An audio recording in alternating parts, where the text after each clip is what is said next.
Hey guys, welcome back to the channel. This is story about what if Kakashi demands Naruto's sword part 1. Before I start, please do support for more amazing content and comments for part 2.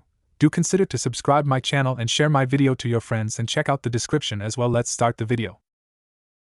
In the dim moonlight that filled the forest on the outskirts of Konoha, a child-sized and shaped figure darted among the bases of the time-scared trees. Despite abundant undergrowth, the small figure moved without a sound, disturbing its surroundings no more than a faint breeze. For all this incredible skill, the figure was easily spotted given its choice of eye-searing bright colors for clothes and natural hair and eye pigments. Berating this figure for his fashion taste would have no effect though. He was far too concerned with garnering attention than ruination of his stealth. This male figure, a young boy, was named Naruto Uzumaki. He was known by many other names though, precious few of them positive.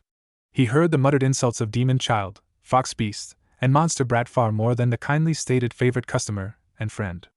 A lifetime of loneliness, a decade of hateful looks, and endless curses had left their mark on this child's mind, far too many emotional scars to be healthy for any person. It was these scars that lead to an early choice of a dark career and a bright dream. It was these scars that lead a young man to sabotage his own hopes in favor of fleeting recognition. And it was those same scars that would forever drastically change his life for good or ill. As the flaxen-haired youth settled into the small clearing where he'd been instructed to study, Lady Luck rolled her fickle dice. Studying the result, the lady smiled and blessed her favorite son once more. Twitching nervously, an excited Naruto Uzumaki reached for the ties holding the infamous sacred scroll of sealing shut. When the ninja in training had heard that all he'd have to do to finally graduate from the academy, it had taken all his limited self-control not to laugh out loud. The blonde had been in and out of the Hokage's tower since he'd been just a toddler. The contents and ways of the supposedly secure tower had long since ceased to be a secret to him. The most difficult part of the entire graduation mission had been finding the right scroll in the cluttered mess that constituted the Hokage's personal library. Laughing loudly at the memory of dodging Anbu and making the legendary god of shinobi faint with a nosebleed, Naruto grabbed the ties to the scroll and whipped them off with a flourish. Suddenly equal parts calm and super excited, Naruto looked down to peruse just what super cool technique he would learn to finally become a ninja of the leaf. Kage Bunshin no Jutsu. Naruto twitched, seeing that the first technique was a clone variation.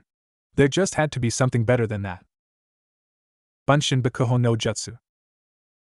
Naruto twitched again. While the idea of exploding doppelgangers sounded awesome, he still couldn't do clones for some reason. Pass. Kage Shuriken Bunshin no Jutsu. Twitch. Again, awesome sounding, but requiring that damnable clone technique. Growling in frustration now, Naruto decided going one by one was taking too long and with a snap of his arms, unrolled the whole scroll. Standing up, he walked the length of the sacred scroll. To his growing horror, however, not a single additional technique could be read.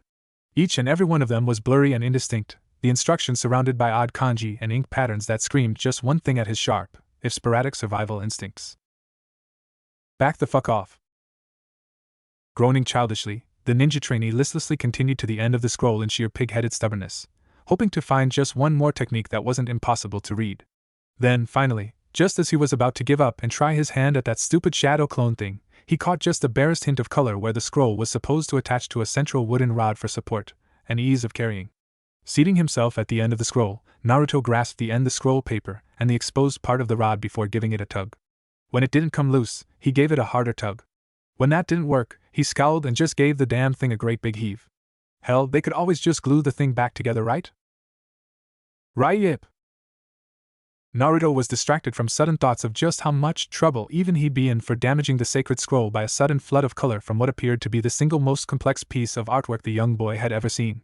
Having never been the artsy type, he had no clever words to describe the image in front of him, and even the notoriously dense young ninja trainee knew that just saying awesome and super cool was just not going to cut it here. The basic pattern reminded him of a spider web, if an unusually complex one. It was spread out, covering almost the entirety of a 3-foot by 2-foot area. Pearlescent lines of the web were overlaid but not concealed by an assortment of something that looked awfully similar to the kanji he was familiar with. Whatever this writing was though, it was far less graceful than the elemental nation's written language, possessing a more angular set and some unnameable quality that brought to mind ancient times. The frame of the web was strange, a jagged oval pattern that almost looked to be as blurry as the hidden instructions on the scroll of sealing. The whole of the pattern might have been enough to hold his flighty attention by itself, however, the entire thing was drawn in precious stones. From the simplest of black lines to most intricate of pearly whorls, everything was drawn in clinging powered gems. Naruto didn't really know anything about geology, but he was pretty sure there were diamonds, rubies, and a bunch of other really expensive rocks apparently glued to the paper. Scratching his head, Naruto couldn't help but wonder why someone would spend so much money on a pretty but seemingly useless piece of art, and then hide it in the least seen and most heavily guarded scroll in the village. Shrugging away the weirdness of it, Naruto reached out and brushed his hand over the gemstone pattern, curious about what it would feel like. I bet I could get the old man to let me keep this. It's not like it's dangerous, and if anybody owned this, there's no way they'd just leave it here. Even as the boy's words left his lips, his finger caught on a shard of gemstone that jutted invisibly out from the pattern. There was a brief pinching sensation followed by a couple drops of blood smearing on one of the odd kanji. The academy student swore out loud, annoyed at himself for already managing to dirty the artwork that he'd planned on talking the old man out of. Any further action was stalled when the pattern glowed. Gaping, the blonde watched shocked as the glow increased to a brilliant shine, spiking up to blinding briefly before fading away. Dropping the pattern and scroll, Naruto frantically rubbed his eyes, trying to get rid of the sting of losing his night's sight. Blinking away the last of the spots in his vision, Naruto looked around for the pattern. He didn't find it though. Instead, where it should have been, was a sword. It lay flat on the forest floor, at first resembling a thin shadow. Forged heavy and straight, a more weapon-savvy individual than Naruto would have recognized it as a Western long sword, meant to cut down armored opponents. The blade was a simple, plain affair despite being made in a light-eating shade of black, reflecting not an ounce of illumination. The hilt was far more ornate and colorful. The crossguard was made of a dull silvery metal, thick and strong enough to catch and stop even a heavy blow. Sweeping up towards the tip of the sword, the sides of the guard were engraved with images of smoke banks and clouds of shadows, all inlaid with gray opal and obsidian. The handle was made of the same metal and wrapped with woven silk the color of dried blood. Even more of the silvery metal made up the pommel, encasing a flawless transparent diamond. Compared to the rest of the sword, the polished stone positively gleamed, drawing Naruto's fascinated attention. Entranced, the young blonde slowly reached out and laid a single finger on the gem, not quite sure why he wanted to. Because I wanted to see what sort of person had released me from my imprisonment. Naruto froze. Released from prison? What were you doing in prison? He asked nervously, his mind struggling to wrap itself around what was happening. It was not a speedy process. The same reason that anyone else would be in jail, really. The sword chuckled, a somewhat rough sound that made Naruto think of the old man's time and smoke-scored voice. I misbehaved and society slapped me on the hand, saying don't do that. To be more accurate, my previous wielder got a little rowdy. Rowdy? You're a little too young to hear just what he was up to, though if I understand what a ninja is, you will be worldly enough to hear about his activities soon. Naruto frowned. He wasn't the sharpest knife in the drawer, but he'd learned to sense mood shifts in people through exposure to grumbling crowds. You sound like you don't know what a ninja is, sword. You ninja weren't around the last time I was free, boy. Forgive me if I am a little behind on modern knowledge. Perhaps you care to tell me about it in detail? I can only see so much in a person's mind at a time. I can't. I've got to learn one of these techniques off the scroll or wait, see into my mind? Are you reading my mind? Naruto blurted out, jabbing a finger at the sword. Get out of my head, you stupid hunk of metal! The sword's voice snarled in Naruto's head. You should have let go of me before spitting that insult, boy. You will regret insulting the Black Mirage blade. With that, Naruto felt a horrendous stabbing pain covering all parts of his brain right before passing out. Face down and fully clothed, there was no way for anyone without a Byakugan to see an entirely colorless copy of the pattern Naruto had admired earlier appear on his chest. Drip. Drip. What? Drip splash. Eyes snapping open, Naruto sat up, hearing the echo of a footstep over the splashing sound. Looking around, wondering how long he'd been out for water to have gathered, the blonde was stunned by his surroundings. Instead of the quiet forest clearing, he was now in a dreary underground passageway. Dim, unevenly spaced lights provided more gloom than they dispelled, leaving most of the passage shadowed. Still, Naruto could see the worn bricks that made up the surfaces of the area, as well as the dank-looking pipes that clung to the edges of the ceiling. Shaking his head in amazement at the sheer dismalness the tunnel seemed to exude, Naruto stood up and brushed himself off.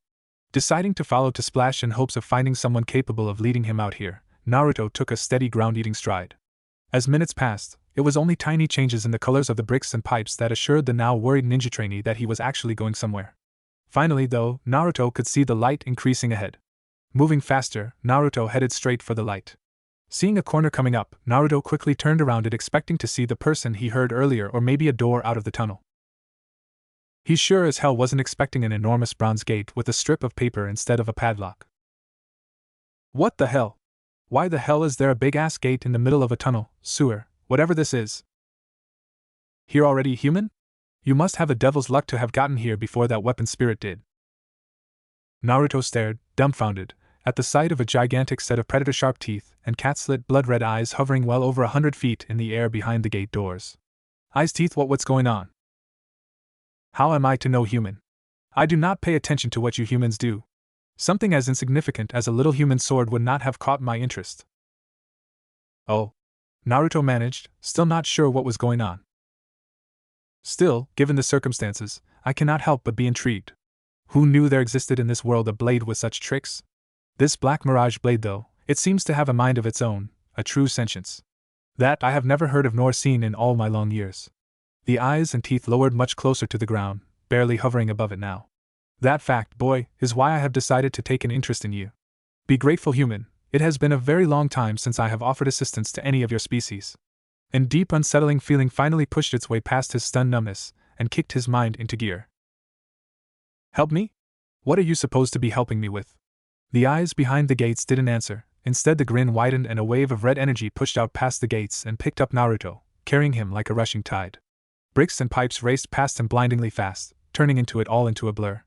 Luckily for Naruto's stomach, it didn't take long for the wave to slow and then stop, depositing him on the floor as the red energy faded away. Stupid thing. Just because it's bigger than me doesn't mean it can just pick me up and throw me around like a toy. You can't do that to a future Hokage. Shouting back down the tunnel, Naruto waved his fist for emphasis. Considering that I find you yelling at a demon lord, being called a hunk of metal seems so much less important. Naruto whirled, recognizing the abuse's roughened voice. You! Naruto shouted, pointing. I thought I told you get out of my head, sword. The avatar of the sword smirked, stepping into the low light offered in the tunnel. Standing 5 feet 7 inches, the avatar was on the low side of average height for the Westerner he appeared as. He was very fit though, athletic rather than bulky. A full head of short black hair and deep brown eyes blended well with his dark tan. The plain and functional clothes added to the overall appearance, giving the smirking figure a very militaristic air. Crossing his arms and leaning against the wall behind him, Black Mirage chuckled. I honestly can't tell, boy, whether you are utterly fearless or too stupid and ignorant to know you should be terrified. You yell at a demon lord. You insult and harangue me, even though I could have crushed your mind like an egg had it not been for the hell lord you were just screaming at. Tell me, Naruto Uzumaki, if I were to just break you, would your resident defend you? Naruto straightened, gaining focus as stepped into a familiar situation, the mockery and scorn of others. It doesn't matter. The boy started quietly, his voice steadily rising in volume and passion. It doesn't matter what you do or say. It doesn't matter what tricks you try. I'm Naruto Uzumaki, future Hokage of Konoha. I gave my word that I'd be the respected and honored leader of this village one day, and I will never die until I've completed my promise. Bring on your worst scrap metal, I'm not afraid of you. Naruto crossed his arms and glared right back at Black Mirage. He might not fully have understood what was going on here, and he had some serious questions for the old man, but Naruto Uzumaki never backed down. Heh. Hee hee. Bwa ha ha ha. A promise? You risk life, limb, mind and soul because of a promise? I suppose that settles my question, boy. You're a bigger fool than any of my previous wielders ever were. Laughing hard, Black Mirage didn't see Naruto's eyes light with an inner fire, as it seemed there was yet another person laughing at his precious dream. He did, however, hear the boy's steps as he charged and looked up in time to be slugged in the jaws with all of the ninja trainee's strength. With a meaty thwack, the blade's avatar flew down the tunnel and tumbled to a painful stop. Naruto bounced on the balls of his feet, ready to fight, hands up and loose. The avatar moved slowly, raising to his feet without a word. Still not speaking, he wiped his mouth with one hand, raising it to look at the thin crimson smear on his palm. Naruto jerked his head when the avatar finally looked up and stared him in the eyes. Whenever you're ready, scrap metal, Naruto taunted. I'm ready to kick your ass. It started small, a little twitch of the lips, but the man began to smile and finally grin manically, showing all his teeth. You really are a little fool. But from now on, you're my fool, boy. I, the Black Mirage, the shifting sword of illusions and trickery, accept you as my wielder. Till the end of your days, Naruto Uzumaki, you shall bathe me in the blood of your enemies and together we shall be legends. The avatar of the sword faded into smoke, carrying the scent of sage and other unidentifiable herbs. Our partnership starts now, boy. I look forward to fulfilling my purpose once again. Naruto looked puzzled, as the walls of tunnels around him darkened and began to fade. You have a purpose? What kind of purpose? You'll find out soon enough. Now get up. Get up. Naruto, wake up, damn it! Gah! What the hell, who's yelling? I am dumbass. Naruto swiveled, spotting the source of the voice. Iruka-sensei, what are you doing here? How'd you even find me? How do you always manage to find me? Already worked up, Naruto ranted about the unfairness of always being caught by one's teacher no matter whether or not a prank was involved. Patiently waiting for his most troublesome student to wind down, Iruka allowed himself a smile. Naruto seemed to be his normal self, and he didn't seem to be worried about the scroll, so the academy teacher concluded that the blonde prankster hadn't done this maliciously. But that left the question of why he'd done it. Naruto, I have a minor chakra sensor talent. Huh? Iruka chuckled. You wanted to know how I've always found you. I have a very small gift for chakra sensing. It takes me a few weeks to tag someone's chakra, but once I do, I can find them from over a mile away. It's a very useful skill to have on rescue missions. Now that I've answered your question, Naruto, perhaps you'd care to tell me just why you felt it was okay to steal our village's most important jutsu collection. The tone was calm enough, but the look in the older man's eyes was enough to make Naruto spill his guts quickly. Mizuki-sensei told me that if I stole the scroll and learned a technique from I'd graduate. Horror began to filter over Naruto's face. But I forgot to learn a technique. I got distracted by the sword. Naruto! The teacher shouted, grabbing his student's shoulders. Calm down. What was that you said about Mizuki? Iruka never heard the boy's answer as he felt a familiar chakra nearby. Killing intent spiked from it, followed by the whistling of thrown weapons. Pushing Naruto away, Iruka tried to get clear himself, but he wasn't fast enough and several kunai punctured his body. Mizuki! What do you think you're doing?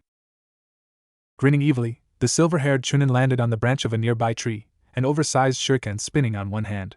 When I saw you find that brat, I thought I'd have to come up with a convincing lie, but seeing you treat him like he was a friend even after he stole the scroll, well, that changes things. This whole thing was my idea, Iruka. I knew the demon would fail again, like he always does. But this year, I decided to take advantage of it. Thanks to the fox, I have the scroll, and all the power that comes from it. What kind of moron are you? Naruto shouted, moving next to Iruka. Most of that scroll can't even be read, and there isn't even a fox here. Mizuki's grin widened and Iruka felt a chill go down his spine. He wouldn't. He couldn't. But Mizuki was already betraying the village. He obviously felt no qualms in revealing an S-class secret, especially not if he could hurt the demon child while doing it. Tell me, Naruto, have you ever wondered why everyone hates you? Why no one in this village cares for you at all? Don't do it, Mizuki, you'll make your sentence worse. Mizuki ignored the other man. The truth is, Naruto, that you are the greatest disaster this village has ever seen. You are the Kyuubi no Yuko. Damn you, Mizuki! As the two men started screaming at each other, hurling threats and accusations, Naruto fell into a stunned silence, not hearing a word of the men's exchange. The young blonde couldn't believe it. He was the Kyuubi? The nine-tailed living natural disaster who seemed to exist for the sole purpose of laying waste to everything. If he was the demon, though, it explained so much. Why the villagers hated him. Why he was always so alone. Why? Please. If you are the Kyuubi, then I'm a teapot. This does tell me which demon lord is trapped inside you, though. I would suggest being careful if you plan to approach him in the future. No demon becomes a lord without a great deal of power and cunning, and I would not be pleased to see my first wielder in centuries die because he didn't say the right thing. Black Mirage? The whispered words didn't register with Iruka and Mizuki, who were now fighting viciously across the clearing. Yes. It doesn't seem that the Kyuubi has the ability to speak with you as I do. I wouldn't expect him in the near future. So, boy, what are you planning to do about this? It seems that the one who hates you is winning. Blinking, Naruto drug himself out of his stupor to see Iruka-sensei get knocked into the base of a tree with a grunt of pain. Iruka-sensei. Get away from Iruka-sensei, you bastard. Mizuki paused in his next strike, shuriken still spinning. Oh, and what are you going to do about it, Fox? Naruto shook furiously, fists clenched, ready to go over there and just pummel the traitorous bastard into the ground. Hey! You seem to be forgetting something? Naruto blinked, wondering how the sword was speaking to him, even though he wasn't holding the blade right then. Fight first, explanations later. Feeling sheepish, Naruto turned and marched to blade laying on the ground. Both Chunin stared curiously as he walked to something, bending over to pick it up. And Naruto, where did you get that sword? Naruto smiled weakly. I'll explain later, Iruka-sensei. First I got a deal with Mizuki. Using both hands, Naruto lifted Black Mirage, noting that it was still pretty heavy. Alright jerk, you're going down. Mizuki snorted. We'll see about that demon brat. Die. With that, Mizuki hauled back to throw. Run, Naruto. Grab what you can of the scroll and run. Time to have fun. Let's see him find you in a mirror image.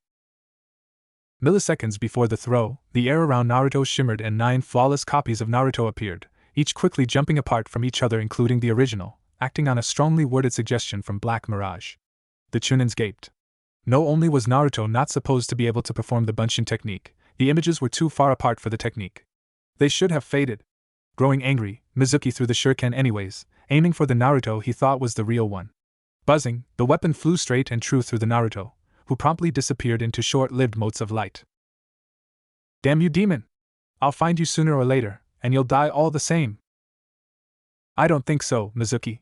The stroke was clumsy and poorly aimed, but the Black Mirage was a very sharp sword and Naruto was strong for a 13-year-old. With a scream of pain, Mizuki went down in a spray of blood. Trying not to stare too hard, Iruka hobbled over to his student, clapping a hand on his shoulder. Congratulations, Naruto.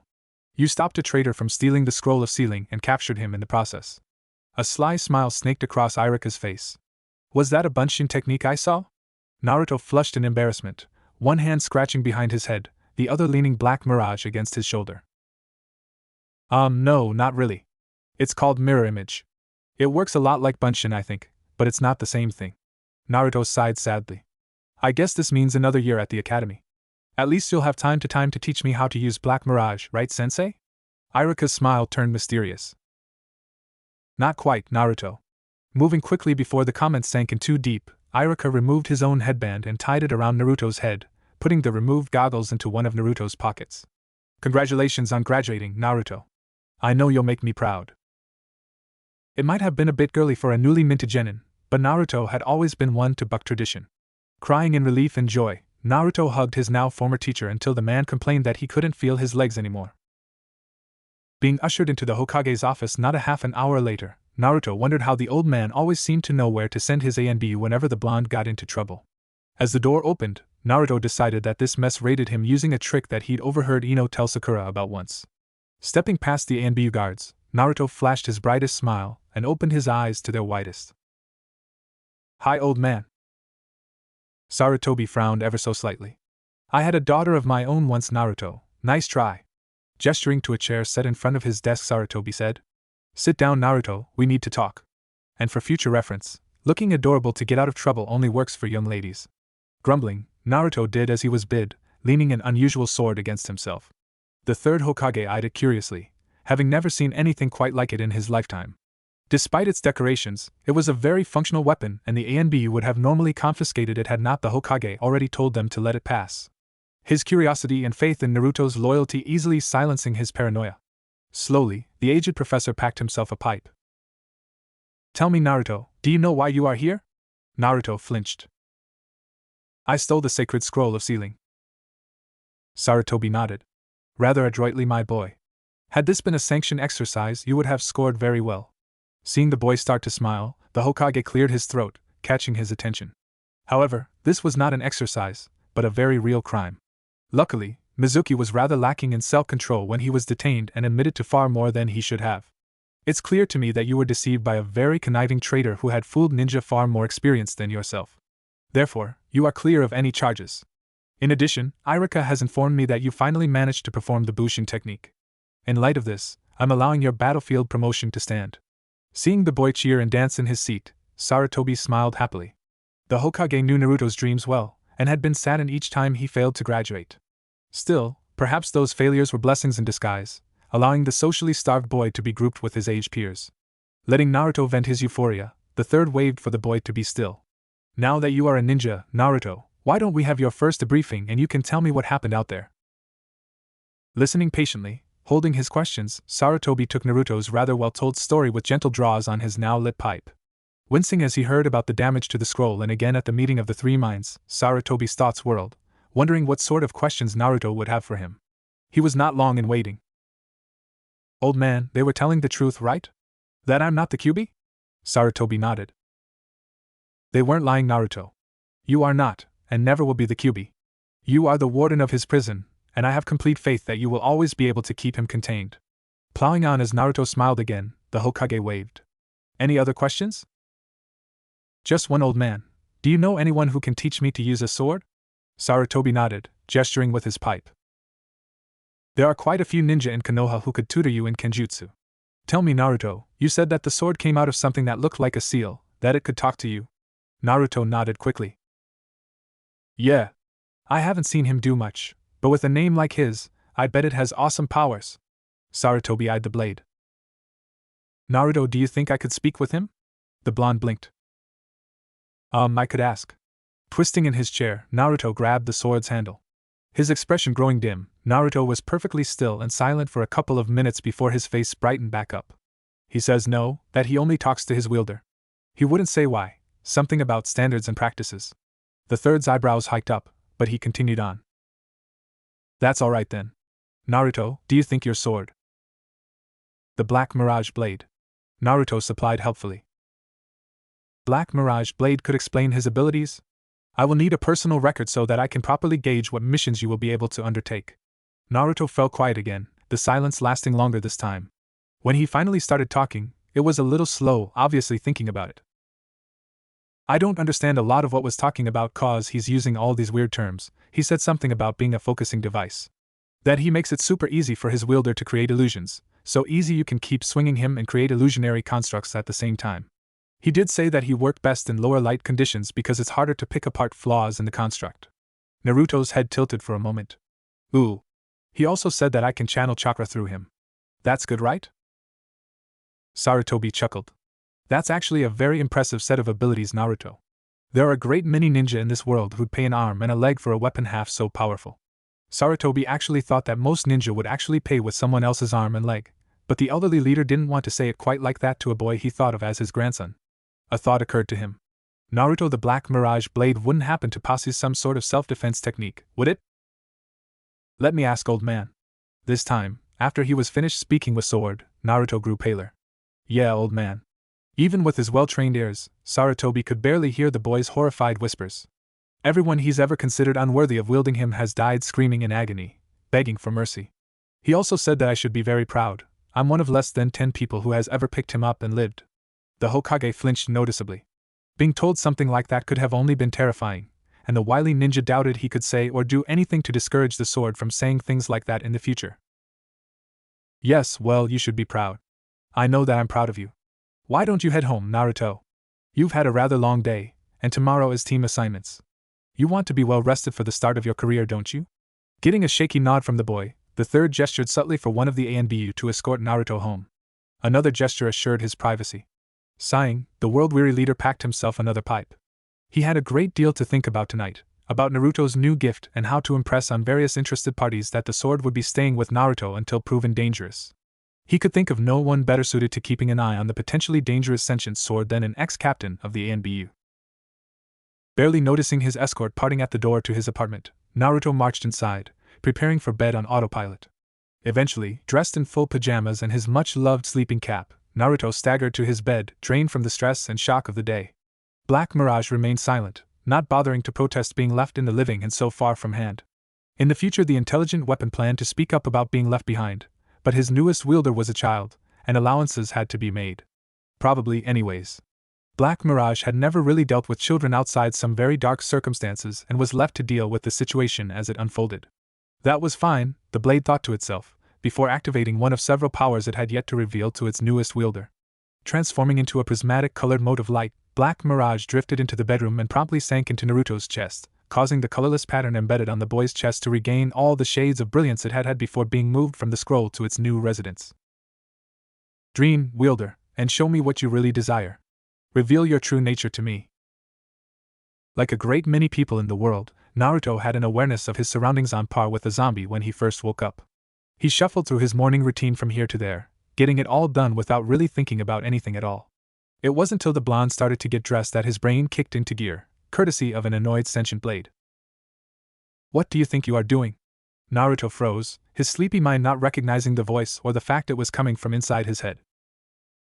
Getting dressed. Must you wear such a color? Did you know that brighter shades of orange cause heightened aggression in humans who view it? Wear black or gray instead.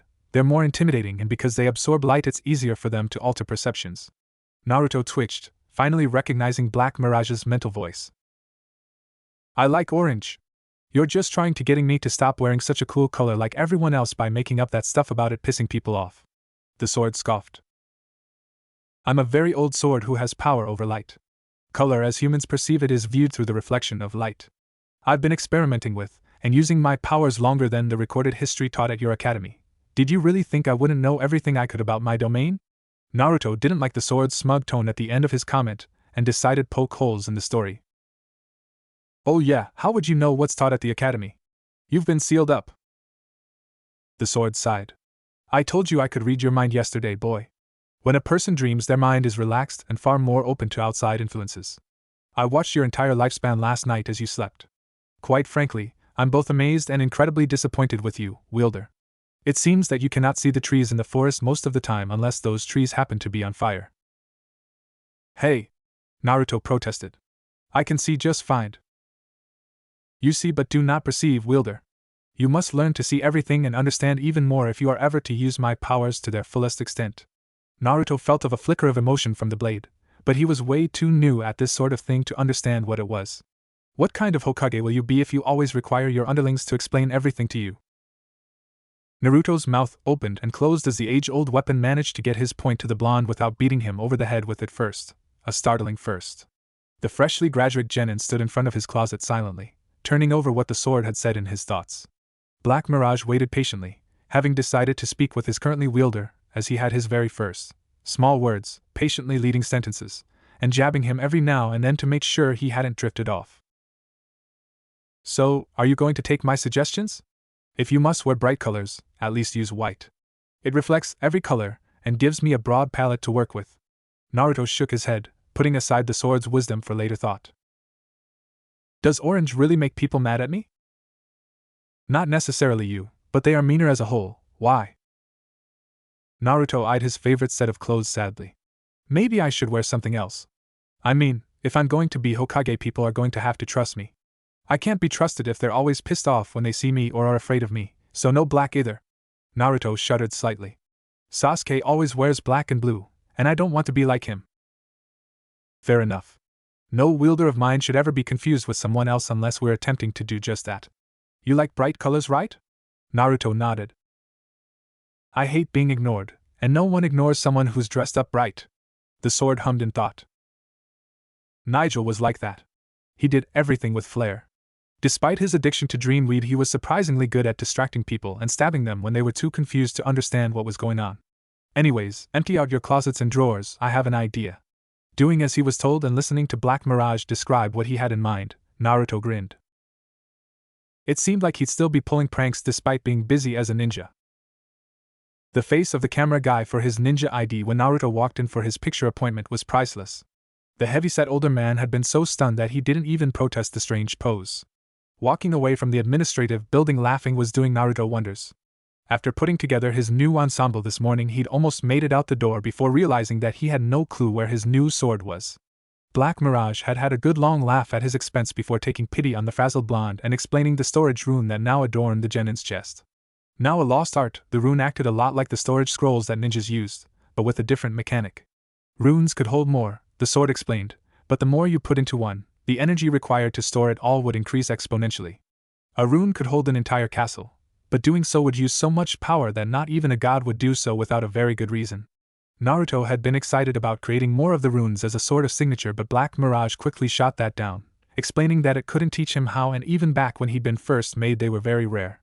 Still, Naruto thought as he walked into the Hokage's office, it was pretty cool to have a hiding place for his sword that no one else in the world knew how to use. Hey old man, you wanted to see me? The Hokage raised his head to greet the boy but couldn't get a word out the moment he saw what the blonde was wearing. Struggling to keep a straight face, Naruto sat in his regular chair for visits to the old man. You look terrible, old man. Something wrong? Sarutobi snapped out of it. Naruto-kun, what are you wearing? Naruto's new ninja uniform was bizarre even for Naruto. The only normal-looking parts of the outfit were the dark tan cargo pants reinforced for combat level wear and tear and the goggles Naruto had been wearing since starting the academy. The latter had been left to drape around Naruto's neck since his forehead protector, and its bandana now covered his forehead and most his hair. It was a smart, if strange move from Naruto, who normally left his spiked hair free. The Hokage barely noticed the head covering though, unable to tear his eyes away from the bandages that wrapped around the boy's legs and arms. The bandages themselves were common enough, the tough linen wraps that many ninja used, covering most of each limb though the joints were all bare to avoid pinching and bunching. Woven into the bandages, however, were dozens of strings and ribbons, all in the most random patterns imaginable. As the elderly man's brain started to come back online, he noted that despite all the different kinds of decorations, each and every one of them was either red, yellow, or blue.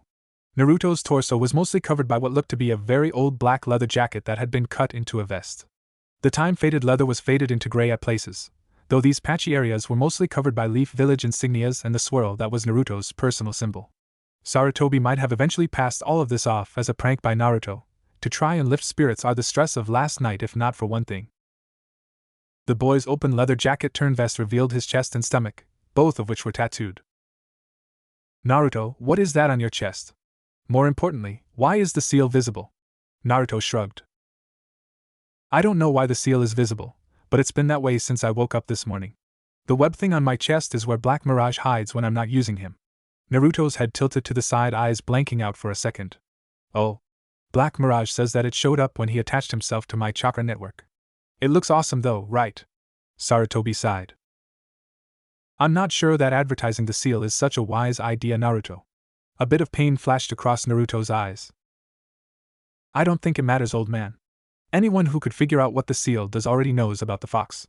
Besides, I need to be able to reach the rune to summon Black Mirage. Sarutobi blinked. Rune? Naruto brightened back up, nodding. Yeah. Black Mirage says it works like a summoning scroll, but I don't need blood. The third nodded.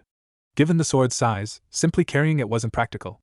Naruto having a summoning seal embedded in his skin was unusual, but not unheard of. Wait. Summoning Naruto? Yeah, it summons Black Mirage from wherever it is. He says that more than one of his previous wielders escaped prison that way. Sarutobi smiled at Naruto's excited look and gestured for the blonde to continue the story. Listening to the young boy babble on about a daring escape from prison in Posse, the village leader decided that he'd leave the seal's open display alone for now. It wasn't in Naruto's nature to blend in with the crowd. Obviously, the boy felt that he needed to confront the citizens of Konoha about their issues about the Kyuubi and Naruto himself. Though the third did wonder about the string. This time, I've got you, old man. Both ninja turned to the door at the shout. Charging towards the desk with a training shuriken in hand was a small boy wearing an odd hat and scarf that was too long for him. Letting out a warbling war cry, the boy drew back to throw the shuriken and promptly tripped, landing face down on the floor. Hissing in pain, the boy sat up, rubbing his scrapes. Naruto started laughing hysterically, clutching his stomach. Sarutobi hid his chuckles, not wanting to hurt Konohamaru's feelings. Was that a trap? Who tripped me? Seeing the older boy in front of him laughing, the scarf-clad boy jumped to his feet, pointing at the blonde. You! Why'd you trip me? Naruto stopped laughing instantly. He hated being blamed for things he didn't do. People had blamed him for things when he was younger, occasionally even things he couldn't have done. Getting older, he silenced all this by pranking outrageously until all they talked about were what tricks he'd played.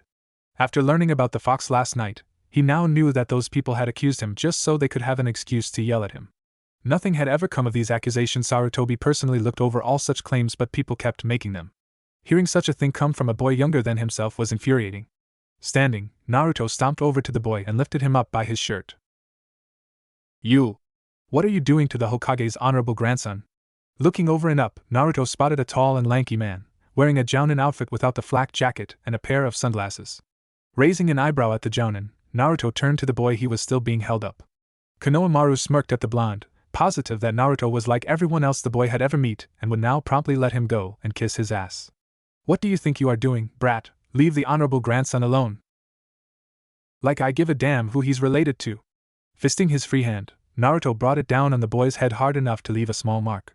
Letting the boy drop to the floor, Naruto shoved his hands in his pockets and walked away. We'll talk later, old man.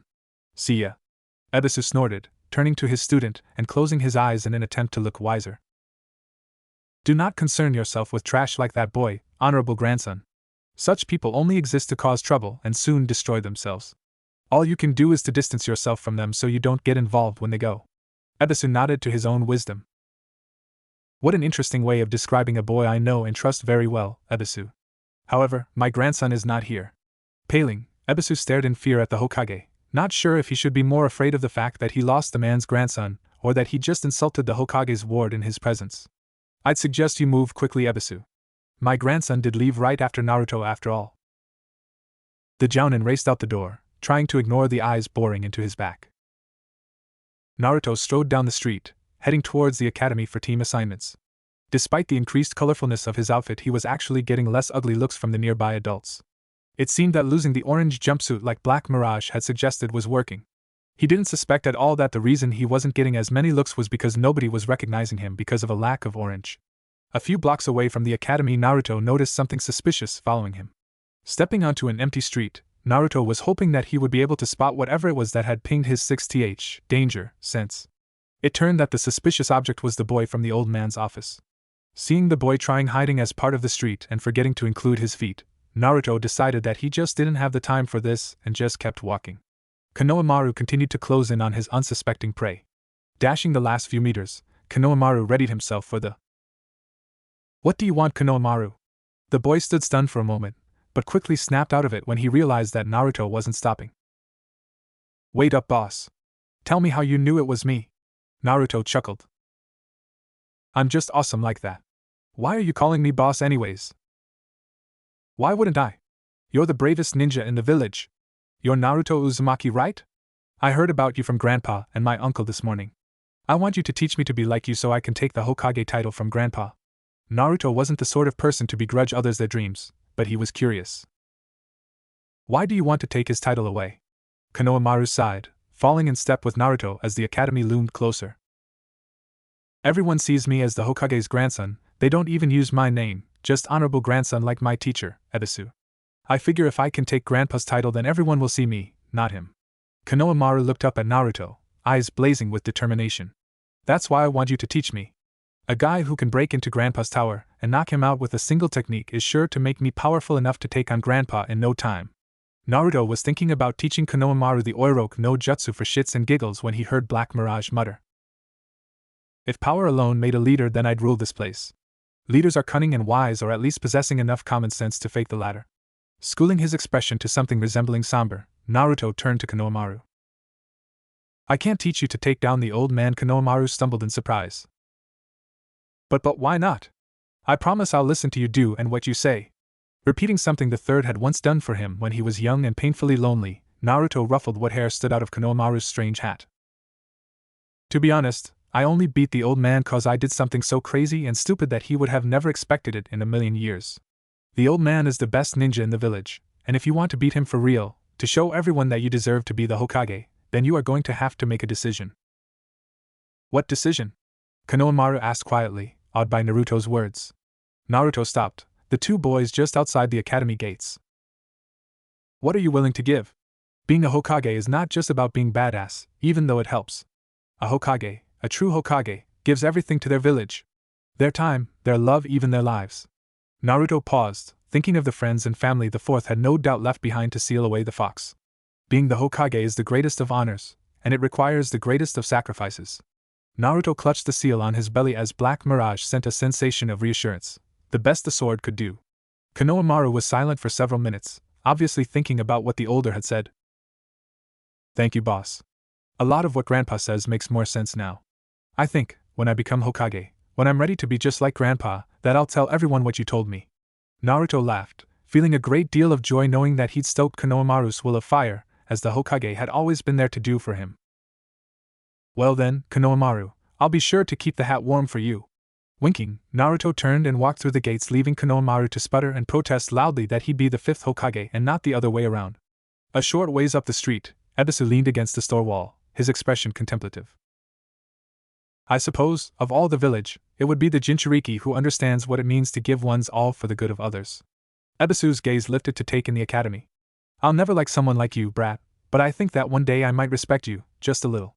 Shoving off the wall, Ebisu went to collect his wayward student for taijutsu practice. Stepping into his academy classroom for what was probably the last time, A fond smile slipped over Naruto's face. He'd almost missed this place now that he was a ninja. Get a seat in the back. I want to see all your classmates. Studying people through another's memories is too inaccurate. Why do you need to study them anyways? I wouldn't suggest talking out loud. Humans always seem to try and kill my wielder when they do that. Naruto rolled his eyes. How else was he supposed to talk to this rod? Project your thoughts to me, smartass. There is a bond between us, if an easily broken one. Naruto frowned, fidgeting in his seat. If he could speak to the sword silently, why hadn't told him so? So far all he'd been able to do is listen as it told him what to say. You have been, even if you don't realize it. You just don't do it well or often. I would have already taken you through this, but I didn't want to drown you in information. That, and the sword was pretty sure that the easily distracted blonde had already forgotten some of what the sword had told him. A faint rumbling sound caught everyone's attention, and the whole class turned to the door. With a bang, it flew open and Sakura and Ino shoved through the doorway together. First. As Naruto sighed dreamily and stared at Sakura, Black Mirage began cringing in pain. As a sword empowered towards the visual realms, he didn't much like loud noises. Naruto, he put up with because the kid had some serious potential and a real drive to harness it, but these two shrieking girls and the equally offensive kunoichi that were joining them were all straining his tolerance.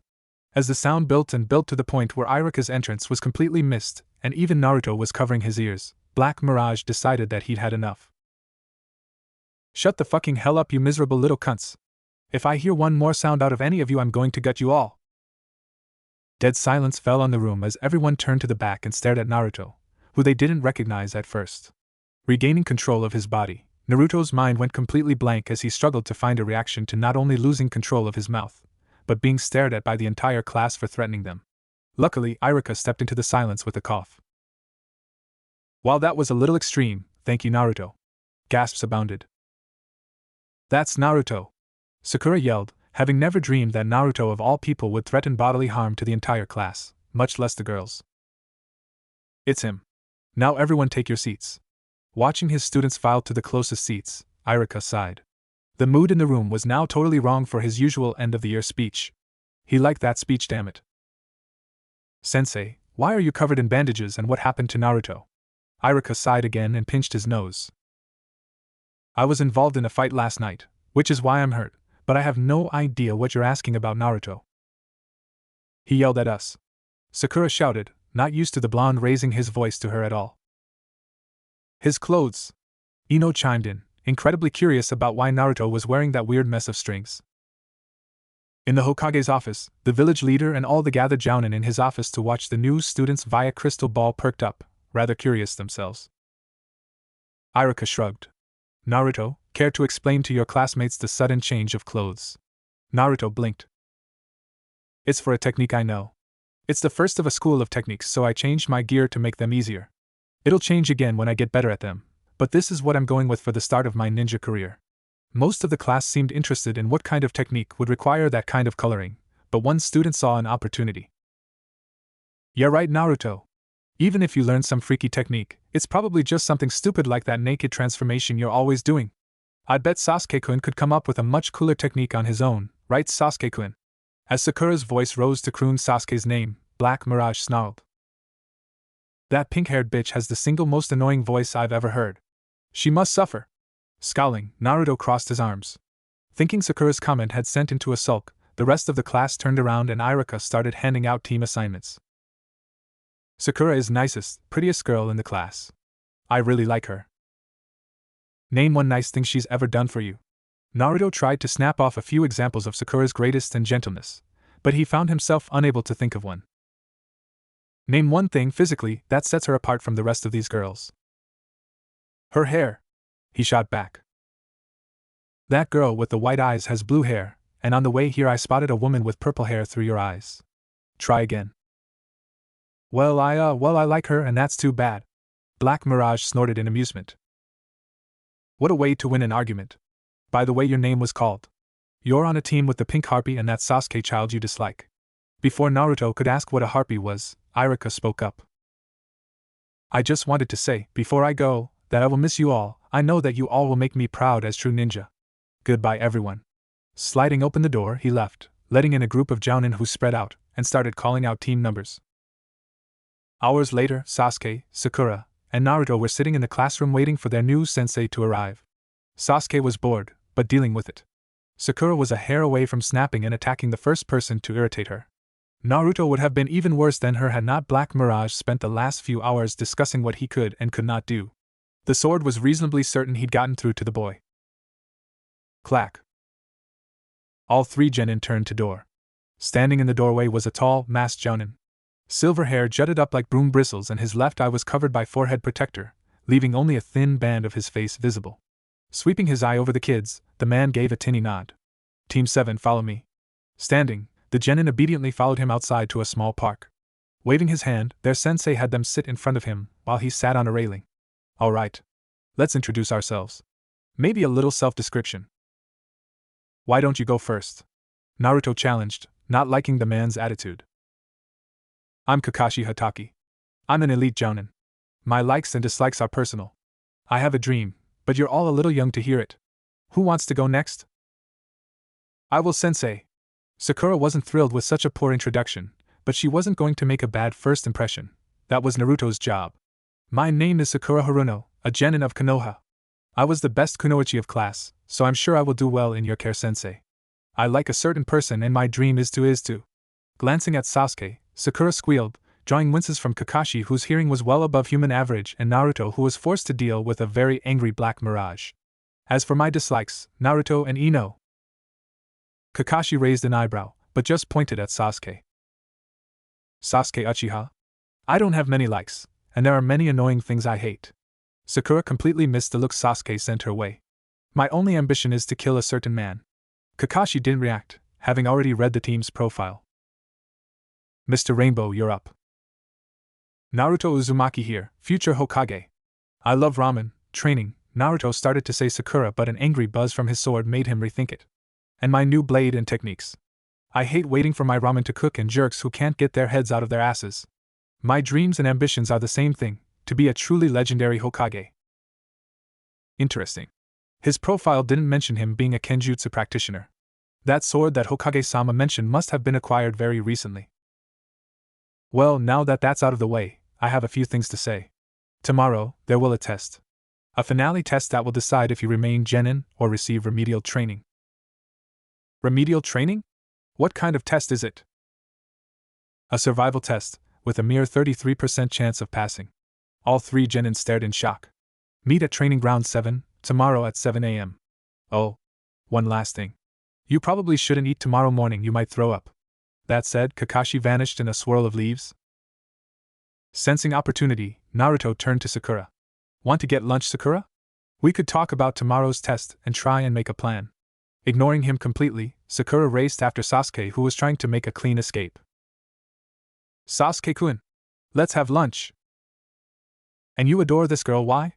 Trying to hide his disappointment from the sword, Naruto headed to one of his favorite practice areas. If they were going to have such an important test tomorrow, then he was definitely going to need to practice. 10 in the morning found Team 7 still standing around, waiting for their sensei to arrive. Sasuke and Sakura had gone past bored and into angry, though only Sakura was showing any sign of it. Naruto was once again distracted by talking with Black Mirage. This was no coincidence. The sword had noted the boy's short attention span and had been working with it. Every time Naruto started getting twitchy, Black Mirage would mention a trick or technique he'd seen at one point or another in his centuries-long existence. A lot of what he talked about was either not in Naruto's skill range or flat out impossible for the boy, but brainstorming about ways of pulling them off worked marvelously at keeping him busy. Yo! You're late. Char's teat bitch, stop screaming.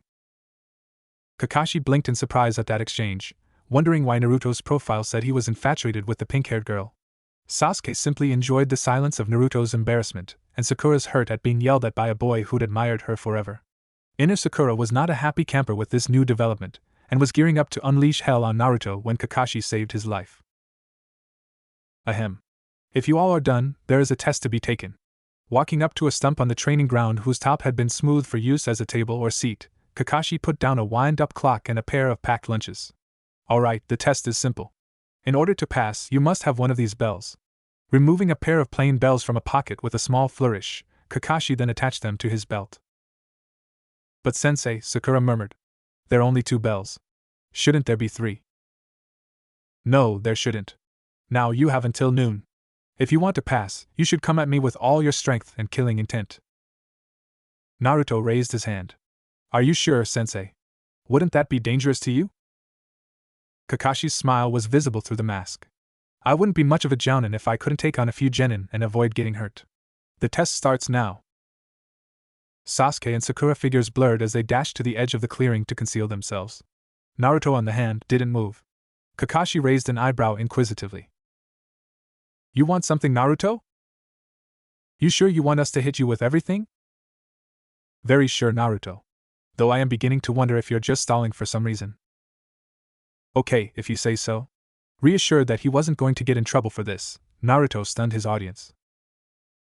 He reached into his chest, his hand disappearing up to his wrist. Kakashi stared. What the hell, Hokage-sama seems to have not mentioned a few things. You said to use everything I had, Kakashi-sensei, so I guess you get to meet Black Mirage. Kakashi watched intently as Naruto drew a black-bladed sword nearly as long as the boy was tall out of his chest. The jounin also noted the pattern on the boy's chest fading into invisibility as the blade cleared it. Smiling, Naruto took up a two-handed grip, setting the sword in a clumsy defensive posture. I take it that sword is called Black Mirage? Naruto smiled. Yep. This is our first trick, mirror image. Without a sound, puff of smoke, and only the slightest surge of chakra, 9 copies of Naruto appeared. A bunshin, that doesn't seem very impressive. It gets better. Naruto shot back as the 10 Naruto split up and surrounded Kakashi. Swiveling his head, Kakashi noted that several of the copies were outside the range any genin sound have been able to manage. Enhanced bunshin. But still, just bunshin. Naruto grinned, followed shortly by all the bushin charging with him. As they closed in and Kakashi readied himself for combat, Naruto managed to surprise the jounin. Blur. It was something like a watercolor painting getting hit by a bucket of water. All the colors in Naruto's clothes began swirling and mixing with each other, blending into the ground and surroundings as well. The technique had a secondary effect. Naruto was casting shadows. Every time he moved so much as an inch, his outline became wildly broken up, leaving only his center mass as the only thing even reasonably visible. Even then, real accuracy was all but impossible. It was, Kakashi noted, a very effective genjutsu, made all the more potent by the fact that it was done seamless at the last second. Channeling chakra, Kakashi leapt up and back, coming away from the rush with just a swallow cut thanks to Naruto's lack of skill with the blade. That, Kakashi noted, is a very, very dangerous trick. Thanks, sensei. The Narutos approached, the blurring effect getting worse when they stood next to each other. Just remember, you asked for my best. With that, Naruto rushed in again. Focusing on sound more than sight this time, Kakashi easily avoided getting hit again. It was harder than any genin should have made it, which Kakashi attributed to Naruto's ruthless attempts to take advantage of the blur technique. Still, I can keep this up longer than he can. And if he hasn't made more copies by now, then I doubt he could. All I've got to do is pin down his next move and... Thunk thunk thunk thunk thunk. Naruto hesitated, watching a swarm of kunai hit his teacher in some rather lethal spots. A moment later Kakashi poofed and turned into a pincushioned log. The pause cost Naruto though, having held still long enough for most of the blurring to fade away. Pow!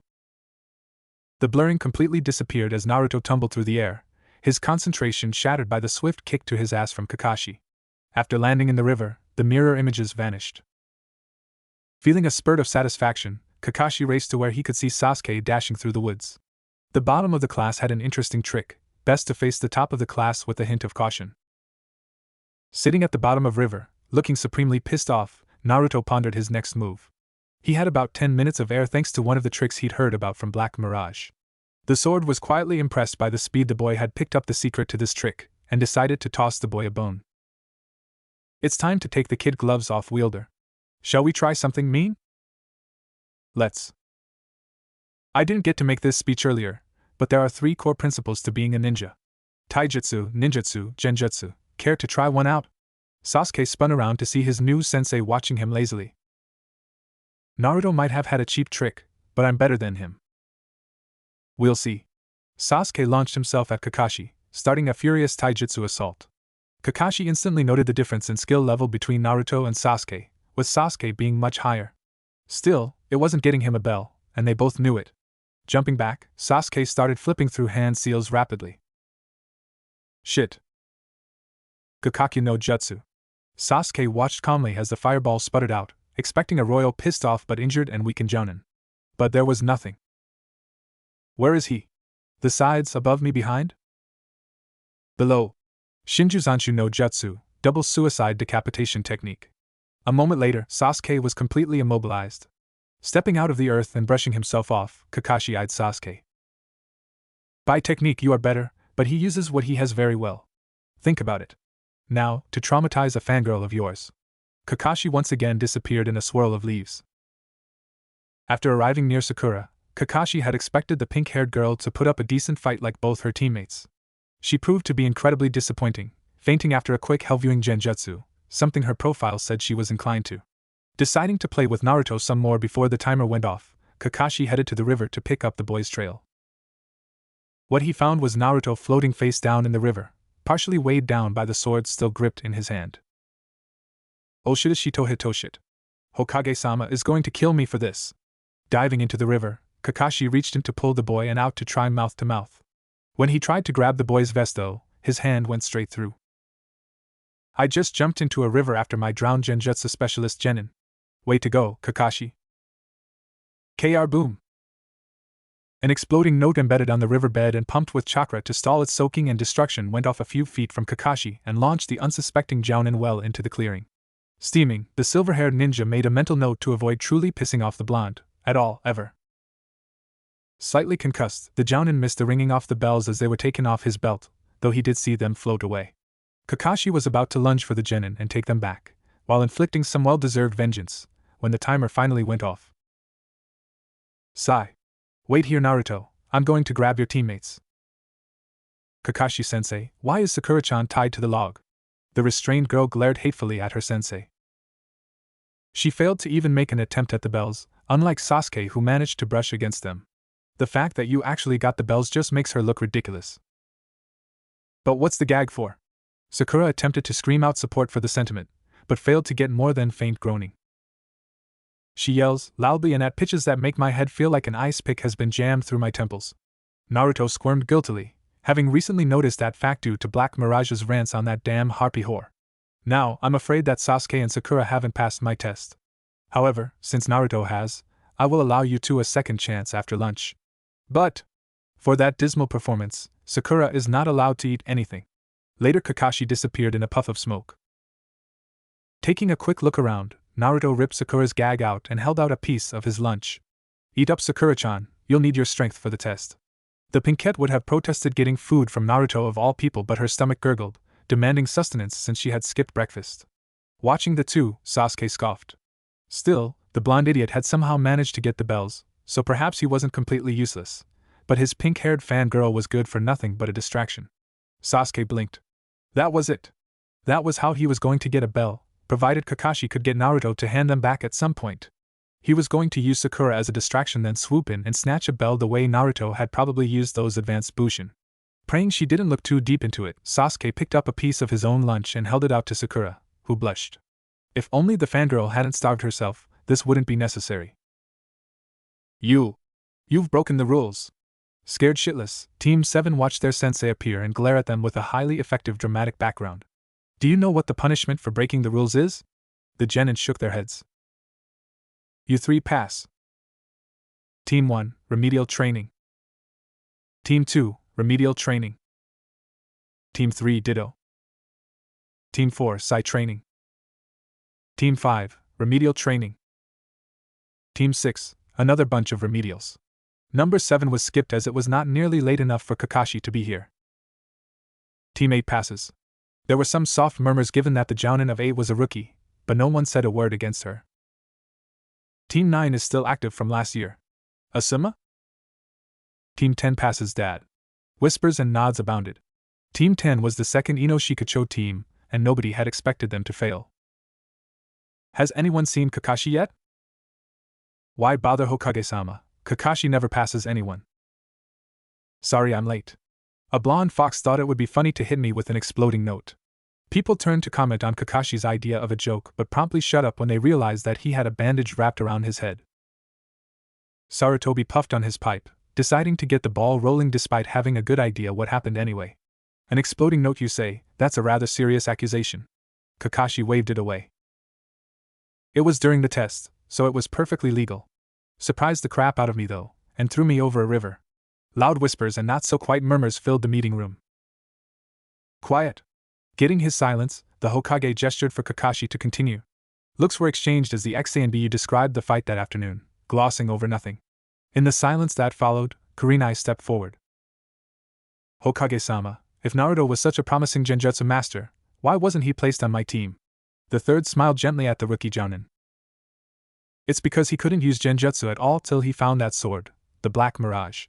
From what Naruto has told me, it acts as a focusing lens, converting pure chakra in genjutsu based on Naruto's will. It is a very powerful sword, but incredibly picky about those who wield it. Naruto is one of less than a dozen people to have ever held it and survived. Kurenai winced, nebulous thoughts of trying her hand at the useful-sounding weapon dying quickly. I see. Still, Hokage-sama, perhaps it would be best I helped him with the basics. Kakashi muttered something quietly about the blonde being enough of a menace without them. That sounds like a good idea, Kurenai. The boy probably needs a review of all the basics considering where that traitor Mizuki worked. In fact, Team 7 stood in their usual spot, in their usual positions, as the genin waited for their Jounin instructor to arrive. It had been a week exactly since they had passed their sensei's test, and in that time they hadn't accomplished much. At least, not that each other knew of. So far, their team exercises had been developing and practicing group maneuvers and covering basic ninja commands and codes. They also spent a few hours each day performing D-rank mission, aka chores, and practicing their taijutsu. Kakashi had even taken the time to teach Naruto some basic sword exercises. Kakashi didn't teach him very many, given that the ANBU used a different style of weapons, but it was enough for Naruto to start with and build on. Even better, the silver-haired Jounin had taken him aside one day and had given him a scroll containing a technique for shadow ventriloquism, a rather common ninja technique for changing and throwing one's voice to avoid giving away an attacker's position. To be perfectly honest, the Jounin had not given Naruto the training or the scroll of his own volition. Team 7 sensei had planned to force the genin to bond with each other as teammates before teaching them anything except the basics, but Hokage-sama had been very clear that Naruto was to receive them. Apparently, the village leader felt that certain factions were going to attempt to separate Naruto from his sword. Kakashi didn't understand why anyone would bother given Black Mirage's vivid description of what he would do to anyone he didn't like, but the Jounin wasn't going to protest. Although the Jounin was rather curious as to whether or not the boy had learned shadow ventriloquism yet. It'd be oh so useful today. Yo! You're late. Sakura snarled back, eyeing her blonde teammate. The kunoichi had slowly learned that for some reason, Naruto now hated loud noises and yelling. She suspected it something to do with the blonde's strange sword, but neither she nor Sasuke had managed to learn much about the blade despite a great deal of inquiring into it. Sakura had even tried being sweet about asking, but the blonde just sort of stuttered for a second then told her no. Anyways, the pinkette had learned to never raise her voice around Naruto unless she wanted to hear Naruto threaten her with some very stomach-turning activities. I got lost in bureaucracy. Team 7 blinked, but accepted it. It was better than his usual comments about the road of life. Today I have a surprise for my adorable little genin. We're going to have mini tourney. A what? A mini tourney. Hokage-sama feels that because of certain factors, the archived information about your personal skills may be skewed. Naruto nodded silently, perfectly aware of what the Jounin was referring to. So today, we're going to have you guys spar with your graduated classmates, and even some graduates from last year. So follow me. The walk through town to the appointed training ground for the mini tourney was uneventful. The villagers had managed to spread the fact that Naruto was no longer wearing his orange jumpsuit, but they had also spread the fact that glaring at the boy now had certain risks. Not every time, but now and then, someone would be glaring at the boy hatefully, and they would inexplicably become violently ill. So now, only the most hardcore fools would try to burn holes in the boy with their eyes, making walking through town much less stressful for Naruto. As they stepped onto Training Ground 16, Team 7 saw Teams 8 and 10 standing there with the Jounin instructors that they had seen on graduation day. There was another team of genin there, one whose members were unique. The instructor was a very tall and very ripped man with a bowl cut and oddly intense features. He was wearing a one-piece green bodysuit and leg warmers, covered over with a Jounin flak jacket and belt pouches. Bandages wrapped his hands and feet. Next to him was a near clone, minus the flak jacket. A male Hyuga with the clan's traditional features and garb stood aside from the two mirrors, accompanied by a brunette kunoichi wearing a pink Chinese-styled shirt, fitted trousers, and extra weapon pouches. Her hair was safely tucked out of the way in two buns on the top of her head. Moving up into a loose formation with other Genin standing behind them, Kakashi raised a hand in greeting. Yo! One of the Jounin, a bearded man, waved back. Alright, now that Kakashi and his students are here, let's get this started. Stepping back so he could watch all the Genin, the smoking Jounin continued. We want to see what you can all do, but don't kill each other. No lethal or crippling attacks, try not to poison the other Genin, and the fight stops when any of the Jounin say so. The Genin who do the best will spar with Guy's students. Any questions? Naruto raised his hand. Can we use exploding notes? Everyone stared at Naruto, including a slightly nervous Kakashi. How do you even have exploding notes?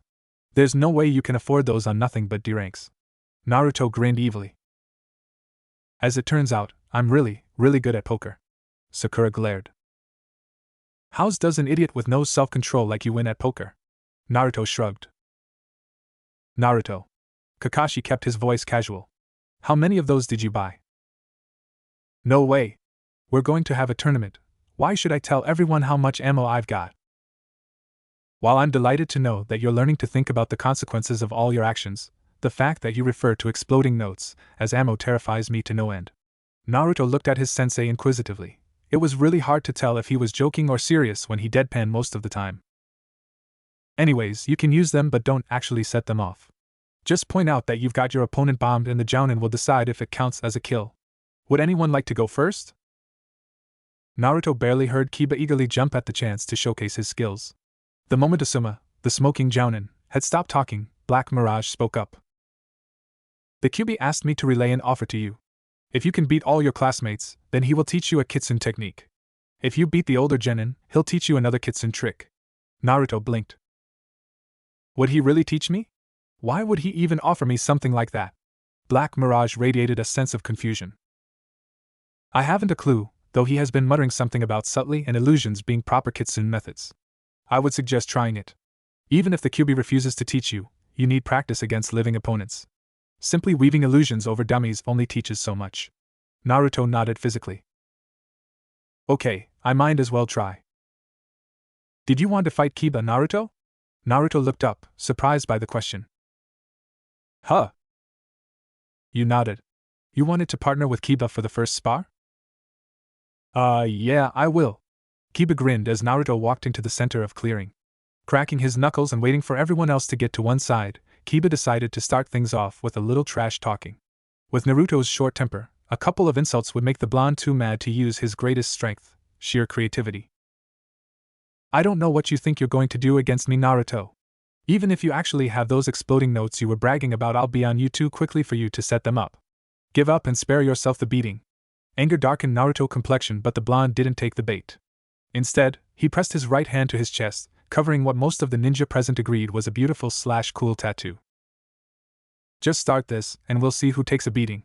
Asuma stepped between them, hand raised. Ready, set, fight. Asuma leapt back as Kiba rushed in, trying to finish this quickly. At the same time, Naruto pushed his hand into his chest, grabbed something, and heaved. As the blonde's arm straightened out, Kiba's instincts went crazy. Obeying them, he stopped rushing in and jumped to the side. Moments later, the black sword Naruto had found and teamed up with about a week ago flew through the general area he would have been in had he not dodged. Kiba stared. Man, what the hell? Where'd that come from? Naruto grinned, adding his other hand to the grip and shifting the blade into a defendable position. Neat trick, huh? Black Mirage and I have a lot of them. This one made Sensei sweat. Blur. The crowd gasped. The genjutsu took effect. Grinning like a loon, Naruto attacked. Kiba fell back, not sure how to deal with the strange technique right away. After studying the shadows for a bit, Kiba decided the trick was go crazy and aim for the middle. Shikyaku no Jutsu, four-legged technique. Naruto stumbled, watching the wild-looking boy turn positively feral. This could be bad. Eat this. With the increase in speed, Kiba rushed in again. This time he was fast enough to completely dodge the sword, landing a heavy punch in Naruto's stomach. The smaller blonde went flying, landing flat on his back, sword still in hand. Heh. Even with a fancy sword, you're still not much of ninja, Naruto. Naruto growled in annoyance as he got back up, apparently unaffected by the punch. Alright Kiba, I was going to play nice, but that's it. I'll show you who's a ninja. Naruto reached into his belt pouch, drawing a kunai. Found this on the scroll of sacred sealing after I stole it. Naruto threw the kunai at the skeptical Kiba. Kage Shuriken Bunshin no Jutsu, Shadow Shuriken Clone Technique. A moment after the kunai left Naruto's hand, the single weapon turned into dozens. Yelping, Kiba dove for cover as the kunai rained over his side of the clearing. Strangely, all but the first kunai disappeared into swirls of smoke as they hit. Kiba stared for a moment, then growled. God damn it! It's just a stupid distraction technique. Pissed now, Kiba jumped out from behind his cover and charged at Naruto. Looking blank, Naruto grabbed and threw another kunai. When he called out the same technique, Kiba shifted his line of attack enough to avoid the first kunai and kept running. As the copied kunai would have passed by Kiba, the Inuzuka stopped dead as blood splattered from a sizable wound on his left shoulder. As everyone stared, there was a silent flash of light and Naruto disappeared as the real Naruto faded into sight, just a few feet forward, holding the black mirage outright at shoulder level. Naruto smiled sheepishly. It really is on the scroll, you know. Kage Shuriken Bunshin no Jutsu. I just didn't have the scroll long enough to learn it. Match. Asuma called, rushing forward. Medic. A moment later, a team of medic nin dropped from the trees and started treating Kiba. Naruto goggled. When they'd get here?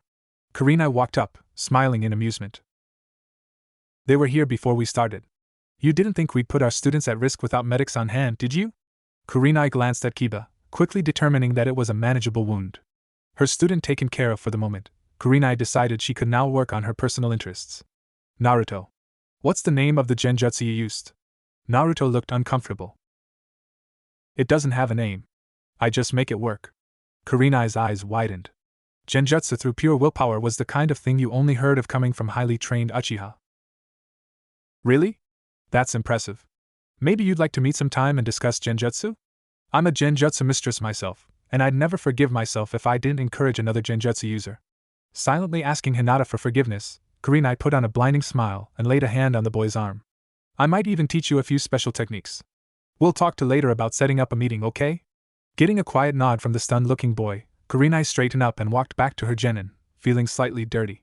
Still, as long as she didn't actually do anything, it wasn't that bad. Flashing a few smiles and kind words wasn't wrong, especially if it got her answers about the sword.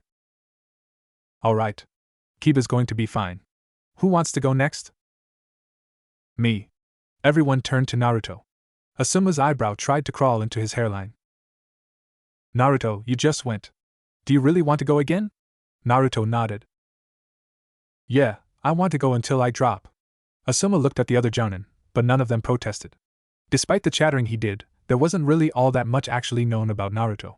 If he wanted to do this, they'd give him the chance and see just what he was after. I will fight Naruto. It should prove to be an interesting experience. Asuma nodded to Shino, who walked up into the appropriate starting position.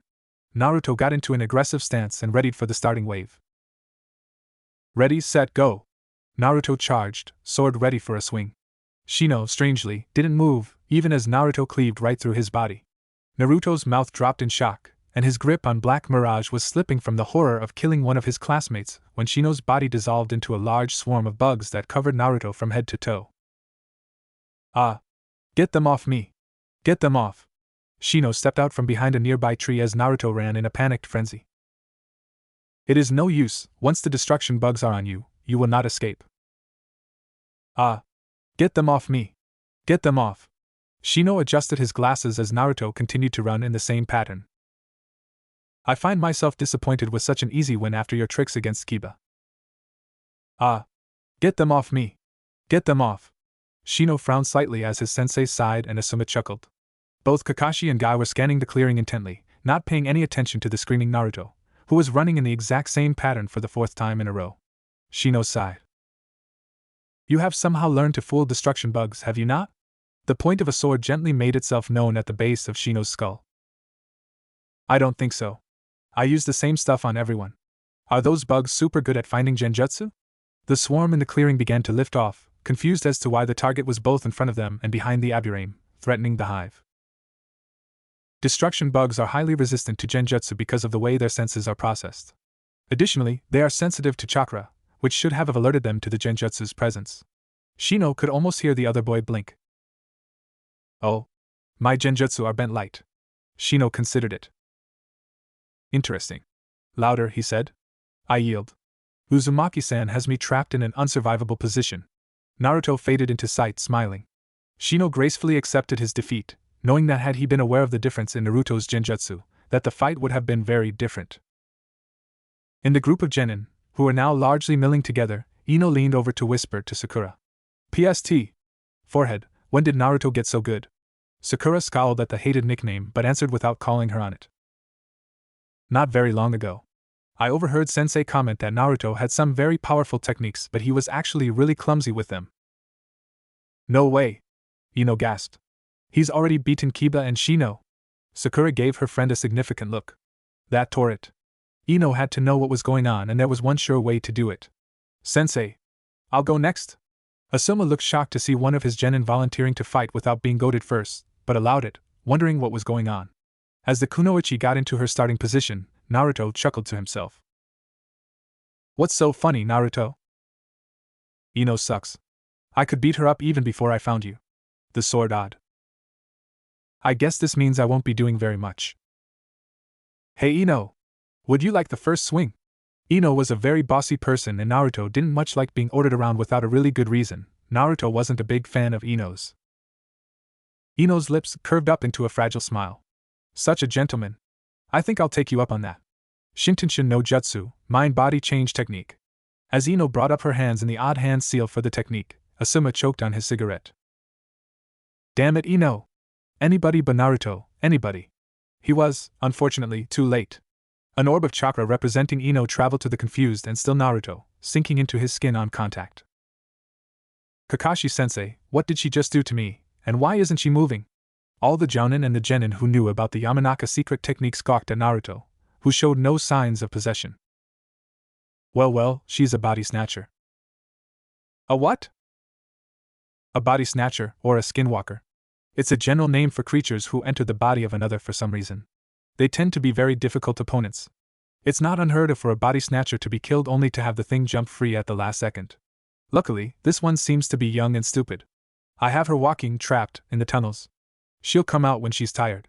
Naruto tched, snapping the audience awake. Ino's lost in my head, but she'll come out when she's... Whoosh. The chakra orb that was Ino's mind and chakra jumped out of Naruto and back into her body. Rolling his eyes, Naruto walked up to the recovering Ino and laid Black Mirage on her shoulder. Have a nice visit, Ino? She smiled weakly. No? Naruto wins. Helping Ino up, Asuma looked Naruto in the eyes. The boy mouthed she's fine, greatly reassuring the jounin. Next? Sasuke walked up, eyeing Naruto as he stood across from the blonde. Naruto stared back. Sasuke knew the most about his tricks of all the other ninja, having been on the receiving end of most of regular ones. Ready, set, go! Sasuke opened with a handful shuriken, forcing Naruto to dodge. The Uchiha had learned through a week of sparring that you had to keep Naruto on the defensive. Given even a moment to concentrate, he'd cast a genjutsu, and you'd be the one in trouble. Drawing a pair of kunai, Sasuke charged as the blonde was trying to set his feet. Clashing sounds rang in the clearing as Sasuke launched a flurry of attacks to keep the other boy distracted while he attempted to maneuver to blonde into an advantageous position. But Naruto had gotten almost as much out of the spars as Sasuke had. Working Black Mirage in a frenzied defense, he began slowly building up chakra. The sword waited patiently for the energy, passing the time creating flickers of light or false images to Sasuke's eyes to help cover for lack of skill Naruto possessed in using a sword. The blonde spent hours a day practicing, but you could only learn so much so fast. A moment later, a feint from Sasuke was enough for the Uchiha to get a kunai past his defense and stab the blonde in the arm. Poof. Cursing at his opponent's use of Kawarimi no Jutsu, Sasuke closed his eyes, listening intently. One of the few things that Team 7 had learned was that Black Mirage controlled light, not sound. If you could hear Naruto, then you knew where he was. The problem was that Naruto was incredibly good at sneaking around when he tried. The crowd of ninja watched, interested. The jounin instantly figured out what he was doing, and most of the genin did too. The jounin and Niji were the ones to spot the odd shimmer approaching Sasuke from an angle on the left. Once in position, the shimmer swung, belting Sasuke upside the head with the flat of the blade. Naruto moved to take advantage, but he moved too quickly and Sasuke caught a glimpse of the blurred shape of the corner of his eye and kicked out. Naruto howled and dropped as the kick nailed him in the knee. Both boys lost their weapons as they launched themselves at each other, locking into a grapple. Fists and elbows flew as they both tried to pin the other long enough to reach for something sharp. Sasuke's greater skill left him on equal footing with Naruto's gobs and gobs of experience in bare-knuckle brawling. Seeing the two tumbling across the clearing trying to beat each senseless quickly got more than a few laughs from their audience. Black Mirage was not happy about being let go, but as much as he didn't like it, swords weren't exactly an ultra-close range weapon. Fight dirty Naruto. Nobody cares about cheap tactics as long as you win. Thunk. Winces abounded among the men as Sasuke let out a pained yelp and let go of Naruto reflexively. He fought down the instinct quickly, but the lost grip ended the fight for him. Seconds later, Naruto had Sasuke in a chokehold. Asuma walked over and investigated the situation. Sasuke, can you get out? The Uchiha glared at the Jounin and sputtered something unintelligible from lack of air. Can you or can't you? Sasuke refused to give, and eventually passed out when Naruto just kept tightening his hold on the other boy's throat. Winner Naruto. It took a bit of work to separate the two boys, given their stubborn attempts to lock down each other, but it got done. As Sasuke was checked over for unexpected damage inflicted during the hold, Naruto waved off the medic Nin who attempted to look over the split lip and bruises Naruto had received from Sasuke. Naruto had always healed fast, and he didn't want the medic Nin to find slash or reveal the tender spot that was still carrying around from Kiba's first hit. Alright. Who wants to go next? No one stepped forward. Anyone? Kakashi turned to Sakura. Why don't you go next, Sakura? The pinkette winced. I don't want to. Sakura had learned the hard way that she couldn't take either of her teammates. Sasuke was far too skilled and Naruto could take anything she could throw at him and keep coming. I've been fighting Sasuke and Naruto all week, can't you just judge me off that? Kakashi eyed her. You didn't do very well in any of those spars. Are you sure you want me to report that? Sakura nodded. If that's what you want. Kakashi smiled at the others. So, Hinata, Shikamaru, and Choji are left. Any takers against my student? Guy spoke up. Kakashi, my eternal rival, perhaps it is best if one of the other genin were to fight each other. Naruto's advantage seems unfair. Most of the ninja caught the look at Naruto's sword. Kakashi waved Guy's concerns away. Maybe, but he is challenging himself by fighting all the other students, isn't he? Besides, everyone should have realized what his specialty was after the first fight and fought accordingly. Sasuke was the only one to do so. Kurenai added her 2 cents to the conversation. To be fair, Kakashi, genjutsu isn't very well covered in the academy. Most ninja don't start encountering it until they hit Chunin. We can't expect them know how to deal with something they know so little about. Kurenai shot a disappointed look at Kiba. Though I hope my students would be better at handling genjutsu. Kiba quietly grumbled something about Sen not giving away someone's exact position. Kurenai put a hand on Hinata's shoulder. Maybe you should give it a try, Hinata-chan. I'm sure you'll do just fine. Hinata blushed heavily, but agreed to give it a try at her teacher's encouragement. Asuma attempted the same with his 2 male students, but their laziness overcame his ability to motivate them. Naruto stared as Hinata took her starting stance, albeit with a bit of shaking. Naruto dimly remembered her from the academy. Quiet and shy, he could remember her being in class, and her name, but he never really interacted with her at all. Still, as far as he could tell, she'd always been pretty nice, or at least she never made fun of him. I don't really want to hurt her. Is there a technique I can use that won't beat her up? A few, yes. You're right though. It would probably be best to use a gentle takedown on this one, she seems terrified of you. Naruto could only agree with him. Even just standing there, waiting for Asuma to start the match, Hinata was staring and shaking. She seemed to occasionally mumble something but he couldn't catch it. Weirdly, she was flushed, rather than pale, but still, he couldn't think of anything else that caused the reaction like. Black Mirage had an idea, but he was more used to controlling and destroying people instead of helping them. If you want to be nice about this, hold me so the gem on my hilt is even with your eyes and then stare into hers. Be sure to channel chakra to your eyes like I taught you for the fear technique. I still can't figure out what I'm doing wrong with that one. You've never truly felt utter terror. Nervousness and fear perhaps, but until you experience something, you cannot truly force others to experience it. Now chakra, gem, quickly. Go! Hinata made a few quick hand seals. Byakugan. Naruto quickly flipped Black Mirage upside down and channeled chakra. Hinata hesitated. Not a very aggressive person to begin with, Hinata was very reluctant to strike out against her crush. So she stood there, unsure what to do as Naruto followed Black Mirage's instructions. There was mass blinking as Naruto and Hinata silently stared into each other's eyes for a minute before the Hyuga heiress suddenly just collapsed. She's asleep. I win, right? A quick check later, Asuma called out Naruto's victory, looking surprised. That took way too long. If she hadn't just sat there, waiting for you to try something, you would have never succeeded. I know, damn it, but who am I supposed to practice this stuff on, huh? While Boy and Sword argued possible methods of practice, Medneens hustled Hinata off to be woken up as the Jounin discussed who would go next. Choji was agreed on, and the heavyset boy started to move forward. Before he got out of reach, Shikamaru grabbed his arm and leaned forward to whisper advice in his best friend's ear. Naruto, are you ready? Naruto snapped out of it. Yeah, I'm ready. Ready. Following Black Mirage's suggestion, Naruto tried to catch Choji's eye to practice on. Unfortunately, the bigger boy had his eyes closed as his hands flew through seals to the Akimichi family techniques. Baika no Jutsu, multi-size technique. Seeing Choji balloon up, Naruto almost laughed. Family techniques were almost never shown at the academy because of security risks, so this was the first time that Naruto had ever seen this rather amusing sight. The blonde stopped laughing when Choji's arms, legs, and head all disappeared into his body. As Choji started to spin, tearing up the earth beneath him, Naruto heard something about meat and tanks, but he didn't care much for whatever the other boy was saying. Instead, Naruto shoved Black Mirage into his rune and ran for the trees, not knowing a single technique that could stop an attack this. Inside his head, Naruto could hear Black Mirage swearing up a storm. The sword could cast some amazingly powerful illusions as long as his wielder had the energy to power him, but nothing he could do worked unless the victim could see it. It was the sword's greatest weakness, and Shikamaru had quickly figured it out. Oh, the Naruto boy did not know for sure that Naruto couldn't use genjutsu on blinded opponents, but he had concluded that all of Naruto's current techniques were vision-based.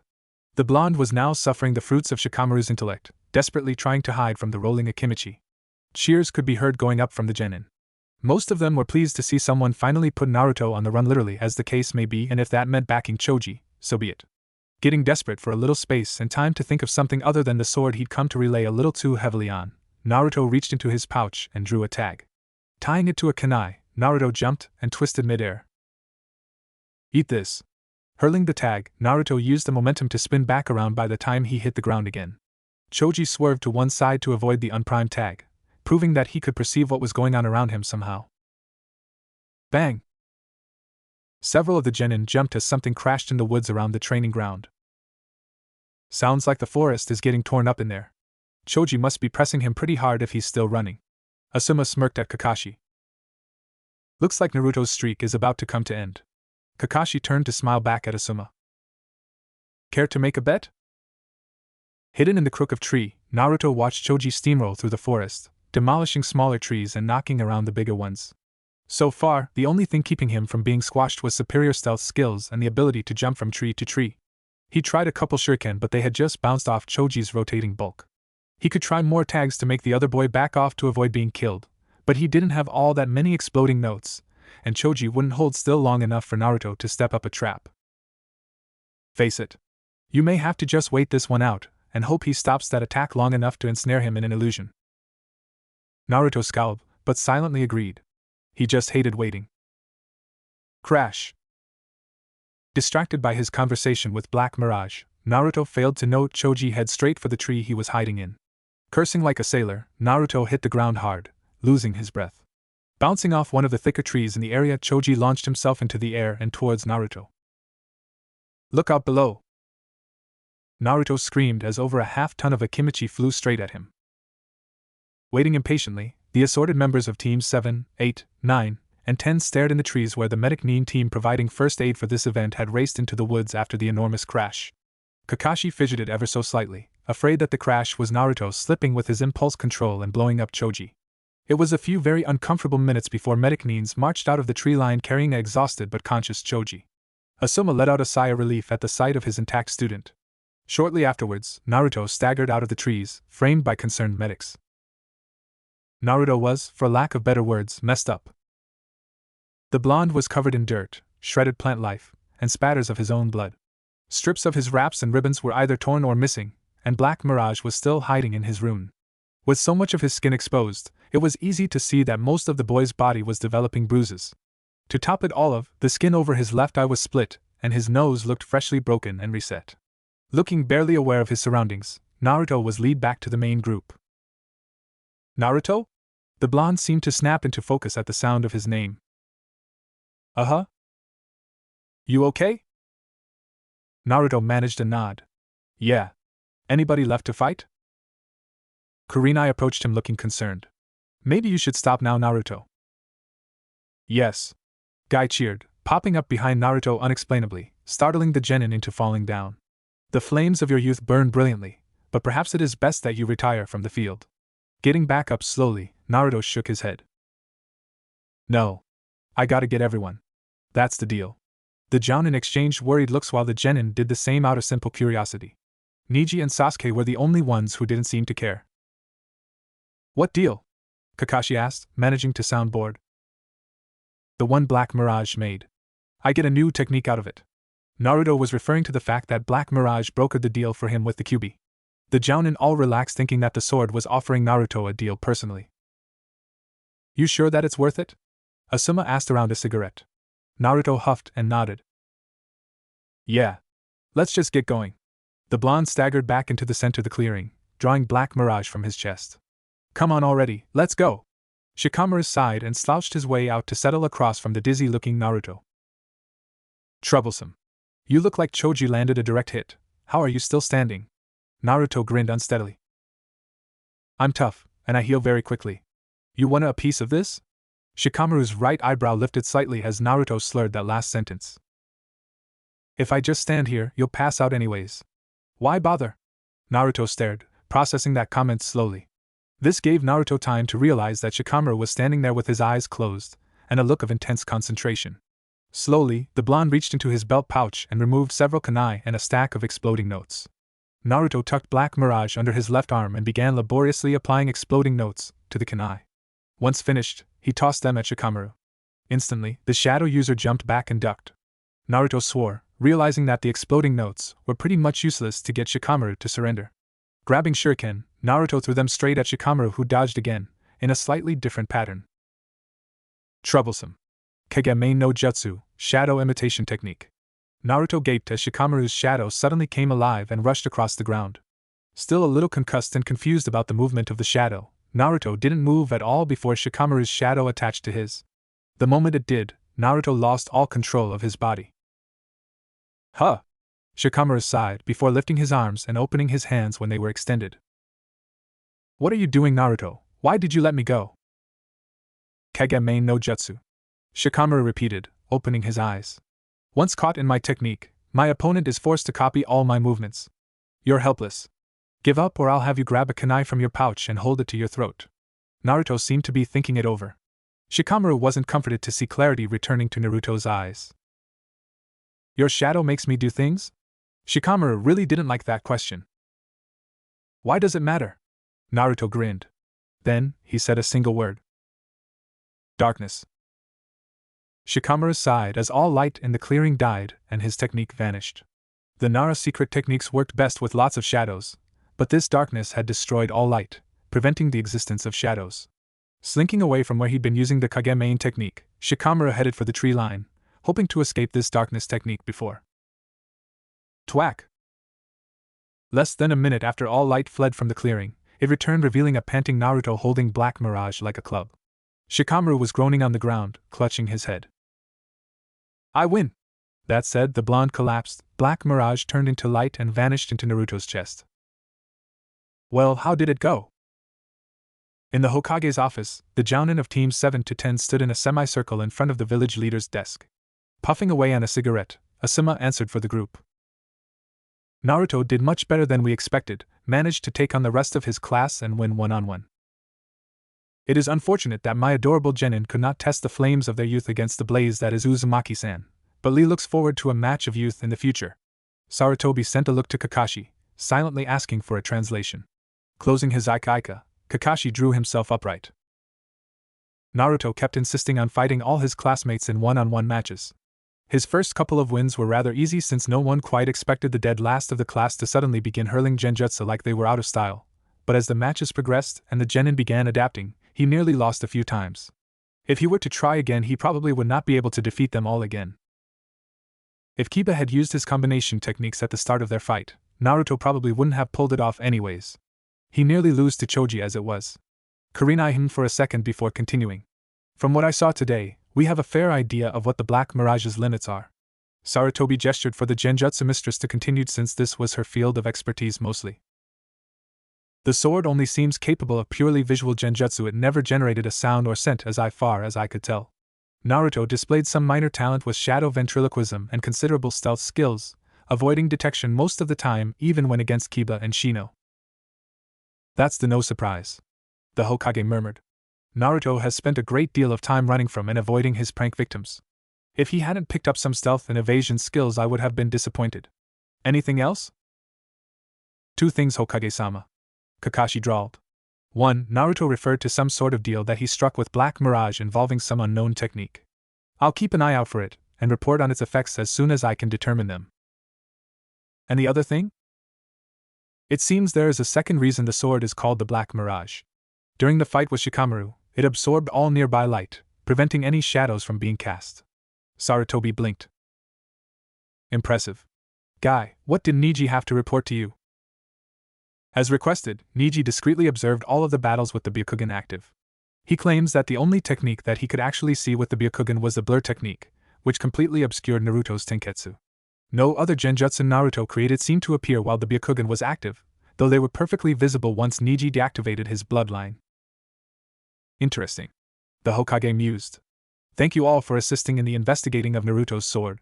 We have yet to find any records of it in the tower, which leads me to believe that the sword may predate the village. Our records only covered about 120 years or so it is entirely possible. Doesn't that mean that someone secretly hid it in the scroll of sealing then? Kakashi pointed out. Yes, the Hokage said grimly. Yes, it does. Carrying an air of stubborn determination, Naruto walked down the drab corridors of his own mind. The last thing the boy remembered involved a fight with his former classmate / sort of friend Shikamaru and a contest. Arriving at the gigantic bronze gates representing the Kyuubi's prison, the blonde ninja couldn't help but feel a bubble of excitement growing in his chest. The fox had promised a technique if he defeated his classmates, a victory he had pulled off due to luck and surprise and not something he looked forward to again. Still, despite his excitement, Naruto was also feeling a great deal of doubt. The nine-tailed beast had promised to teach him a technique, but would the living disaster keep his word? Here for your lesson already, human? Naruto jabbed a finger at the demon lord, shouting his response. Damn right I am, and don't try anything funny. You promised me a technique and I better get one. The Kyuubi snorted in contemptuous amusement of the human's demands. If I were to try anything funny, brat, I truly doubt your minuscule human brain would be able to comprehend it. The Yuko's massive eyes narrowed. Still, as even you know, a promise must be kept. And since you have had the sense to attempt to ape your betters, the cunning Kitsune, I have decided to attempt to teach you the most basic of Kitsune attacks. Kitsune Bai. Naruto gaped. How am I supposed to learn Kitsune techniques?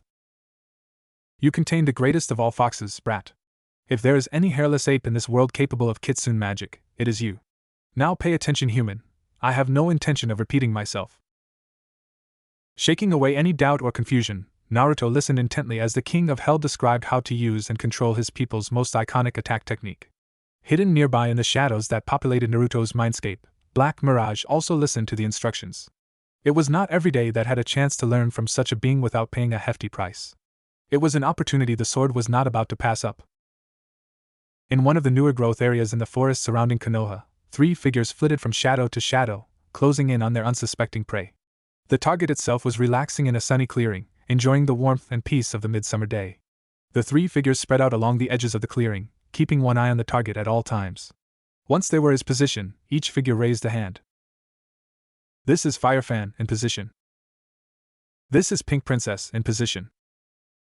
This is Rainbow Brat in position. Confirm target ID. Description match, complete with red ribbon over ear. Then operation is a go, repeat, operation is a go. At this, all three shadow-concealed figures leapt towards the target, revealing the genin of Team 7. The target, the infamous escapee cat Tora, started at the unexpected movement, and tried to make a run for it. Sadly for Tora, the genin's approach had been in a well-coordinated triangle pattern, leaving no open avenue to retreat through. Sadly for the genin, Tora quickly realized this and reacted as most cornered animals do. She attacked, as viciously as possible. Son of a motherfucking bitch. Howling, Naruto went down with a snarling, clawing feline trying to scratch out his eyes. Why does it always go for me? I never did anything to it. Sasuke and Sakura watched with no small amount of vindictive glee as Naruto rolled around on the ground trying to pry the angry cat off his face. Naruto would have been super pissed to know that Sasuke and Sakura had both taken to hesitating at the last second when rushing Tora after the first time this particular D-rank mission had been assigned to Team 7. As far as they were concerned, this was just getting even for the beatings the blonde bastard kept tossing them in their spars. Sasuke was feeling particularly vindictive since he'd always been able to beat Naruto in a fight at the academy. Now though, he only won when Kakashi put some restrictions on the match. Still, Sasuke thought, we'll see how often he wins when my Sharingan awakens. Kakashi lazily strode into the clearing as Naruto finally managed to restrain Tora. Good work, team. Let's head in for our next mission. Kakashi's one visible eye swiveled in its socket towards Naruto. You alright over there, Naruto? I hate this cat so damn much. Scowling, Naruto got to his feet and extended his arms to keep Tora from going at his eyes again. If I'm the one who keeps getting scratched, then I'm picking the code names next time, Kakashi-sensei. Waving away the demand, Kakashi turned and started walking, obediently followed by his genin all the way to the Hokage's tower. Once there, Team 7 turned Tora over to her owner, the Fire Daimyo's wife. Distracted by trying to memorize the sight of Tora being squeezed to the brink of death, Naruto almost missed hearing Sarutobi listing of possible missions for them to take. Babysitting, picking up groceries, unloading a merchant caravan. Stop! The Hokage quirked an eyebrow at the sudden outburst from Naruto, but he really wasn't surprised at all. At least he had the sense to wait until the daimyo's wife left. That old rumor monger would have never left if she sensed something potentially juicy. I take it you have something you want to say, Naruto? Hell yeah! I'm tired of these dinky kitty jobs. Give us something harder, old man. Me and Mirage need a challenge. Black Mirage mentally growled his agreement with the sentiment, badly craving conflict now that he was out of the scroll and in the hands of a true wielder.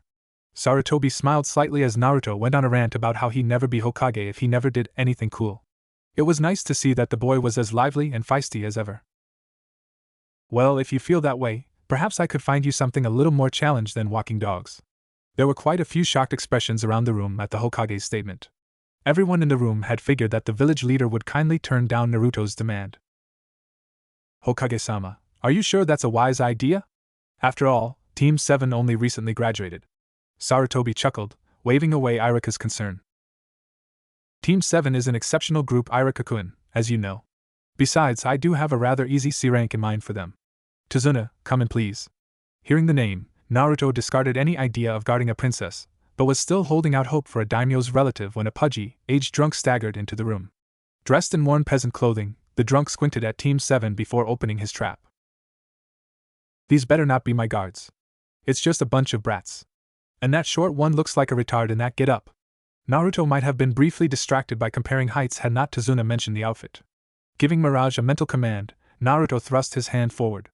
Having only ever seen Naruto draw Black Mirage by reaching into his chest, the assembled ninja were surprised when Black Mirage formed in Naruto's hand, the point of the blade resting less than an inch from Tazuna's throat. What was that about what I'm wearing? Naruto growled.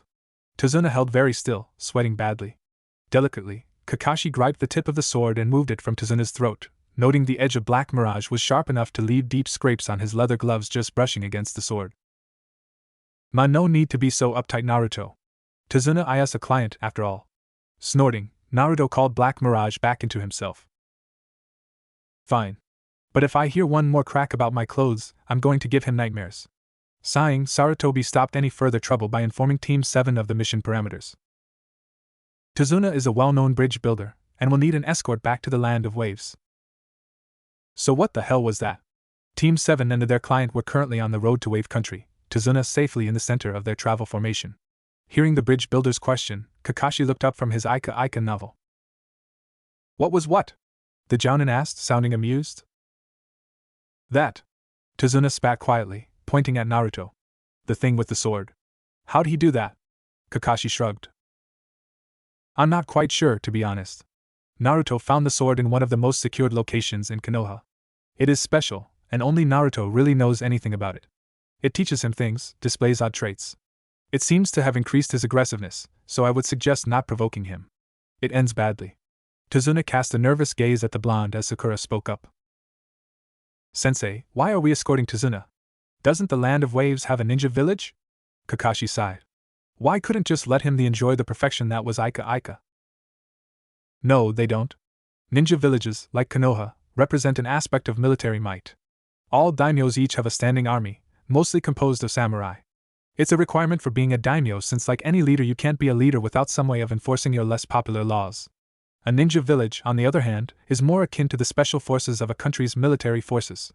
A ninja village requires considerable backing in order to remain hidden, and that's not even thinking about the sort of capital that it takes to fund to the startup of a ninja village.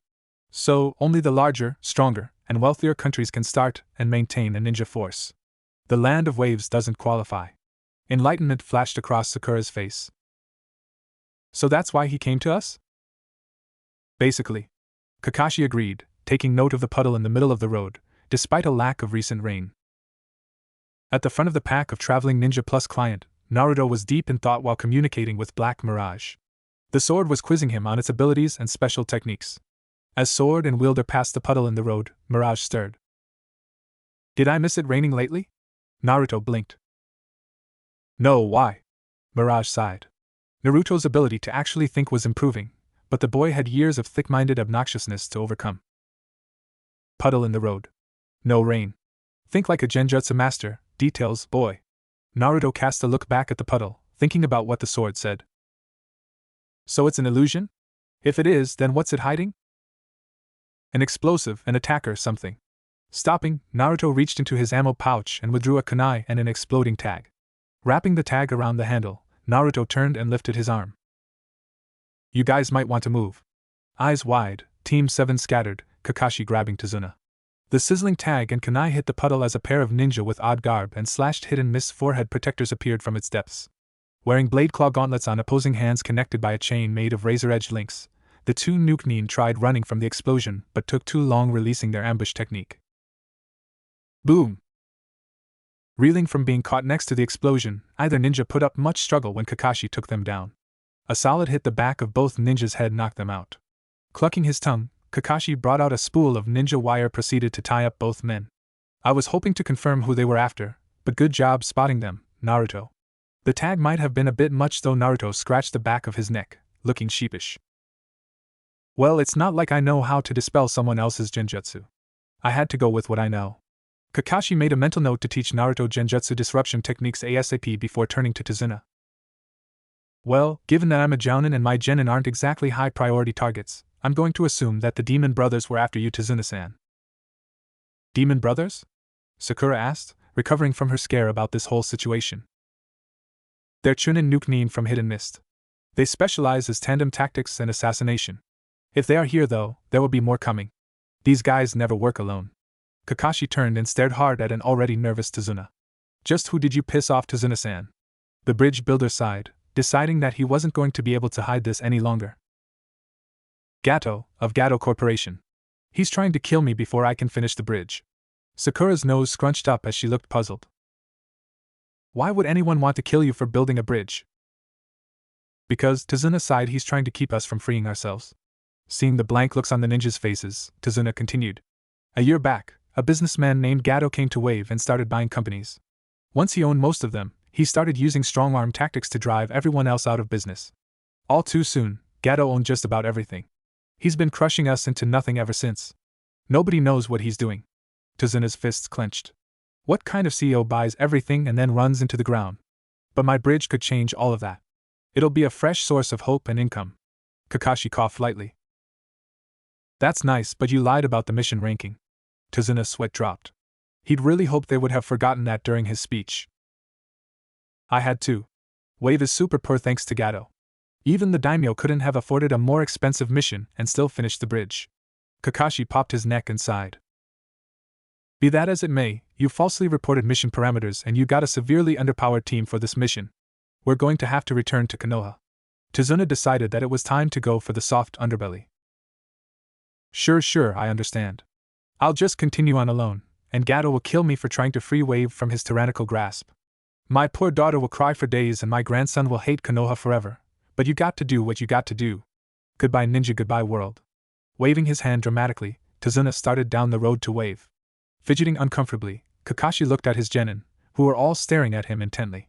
Kakashi flinched. God damn it. Thanks again guys for changing your minds. Total victory. Kakashi glared at his genin who either smirked or smiled. Tazuna and Team 7 were at the moment being ferried across the strip of ocean that separated Wave from the mainland. Their ferryman was a scrawny and very nervous fellow, telling them to shut up any time one of them spoke. As waves slowly became visible through the thick fog surrounding it, the ferryman seemed less nervous, but he was still obviously not happy with transporting them. The moment they hit land, he ushered them off his boat and then took off as soon as they were all off of it. Ignoring the man's rudeness, Team 7 set off through wave towards Tazuna's house, on another shore of the country. The group traveled in silence, slightly freaked out by the fog. Kakashi was merely tense, more used to this kind of thing, but still. There is someone out there. It seems the demon brothers' backup arrived faster than I expected. I wonder if my genin have noticed yet? As if answering the unspoken question, Naruto snatched a kunai from his ammo pouch and whipped into the foliage to his left. Ignoring Sakura's shout about Naruto being stupid and a show-off, the blonde rushed after the kunai, reaching towards his chest. Then he froze. What the hell, a rabbit? Swearing mentally, Kakashi followed his student, fairly sure he knew what had happened since he felt something from the bushes too. Where Naruto was looking was a badly shaken rabbit with pure white fur. What the hell? What's a rabbit doing here? I could have swore I felt killing intent. Although curious about how Naruto knew what killing intent felt like, he was more concerned about the rabbit. That's a snow rabbit. The Jounin murmured out loud. Sakura and Sasuke looked at the man curiously, wondering why he was so distracted by a rabbit. They were just plain startled when he jerked upright and turned to the right side of the road. Down, incoming. The genin hit the deck. Kakashi tackled Tazuna, as an enormous sword spun the air with enough speed and power to generate a deep thrumming with its passing. Buzzing low over Team 7 and Tazuna, the sword swerved back up and embedded high up into a tree on the left side of the road. A moment later, a large muscular man wearing a gray harness, mist ANBU pants, and bandages concealing the bottom half of his face landed on the flat of the sword. The man laughed, crouching on his sword. Look at this. I came to find out why those bumbling idiots are late, and who do I find but copycat Kakashi? It's going to be a real honor to kill the man they say has stolen a 1000 techniques. Bracing one foot on the tree, the man tugged his sword free and fell to the ground, catching the oversized blade over his back without harm. Tell you what, Kakashi, give me the old man and I'll let your snot-nosed brats run home with their tails between their legs. Zabuza Momochi, the devil of the hidden mist. That's a very generous offer, Zabuza, but I'm going to have to decline. Kakashi reached for his forehead protector, shifting it up off of his eye. Team 7, guard Tazuna, don't let Zabuza get to him. Zabuza perked up. Oh, unleashing the Sharingan so early? I feel honored. Sasuke's head snapped towards his teacher. Kakashi has the Sharingan. How does anybody but an Uchiha have the Sharingan? Sasuke's eyes narrowed. He was definitely going to have to look into this. Now then, let's get started. Zabuza raised his hands in an odd seal. Kirigakyu no Jutsu, hidden mist technique. The already thick fog increased until it was like a heavy soup. Condensation instantly beaded on all available surfaces. The sudden increase in the fog was promptly followed by a voice and a massive killing intent. 8 points. Zabuza's voice echoed out of the fog: the larynx, spine, lungs, liver, jugular vein, collarbone, kidney, and heart. All lethal points. Tell me, how do you want to die? Don't listen to him, Kakashi shouted. Zabuza is a master of silent killing. If you panic at all, he will kill you before realize that you're dead. Besides, he said, flaring his chakra so powerfully it blew back the fog, revealing a pond nearby. I won't allow anyone on my team to die. Zabuza laughed. Too bad, I'm going to make a liar out of you. In a blur of speed, Zabuza appeared, ready to cleave through the genin and Tazuna. Die. Kakashi took off like a shot, planning to stab the man in the gut before he could swing. Long before the leaf Jounin made it, Naruto thrust his palm at Zabuza. Eat this, asshole. In a bright flash of light, black mirage formed in the blonde's hand, plunging deep into the Nuke Nin's torso. Kakashi petered to a stop, surprised. He hadn't thought Naruto would have reacted that fast.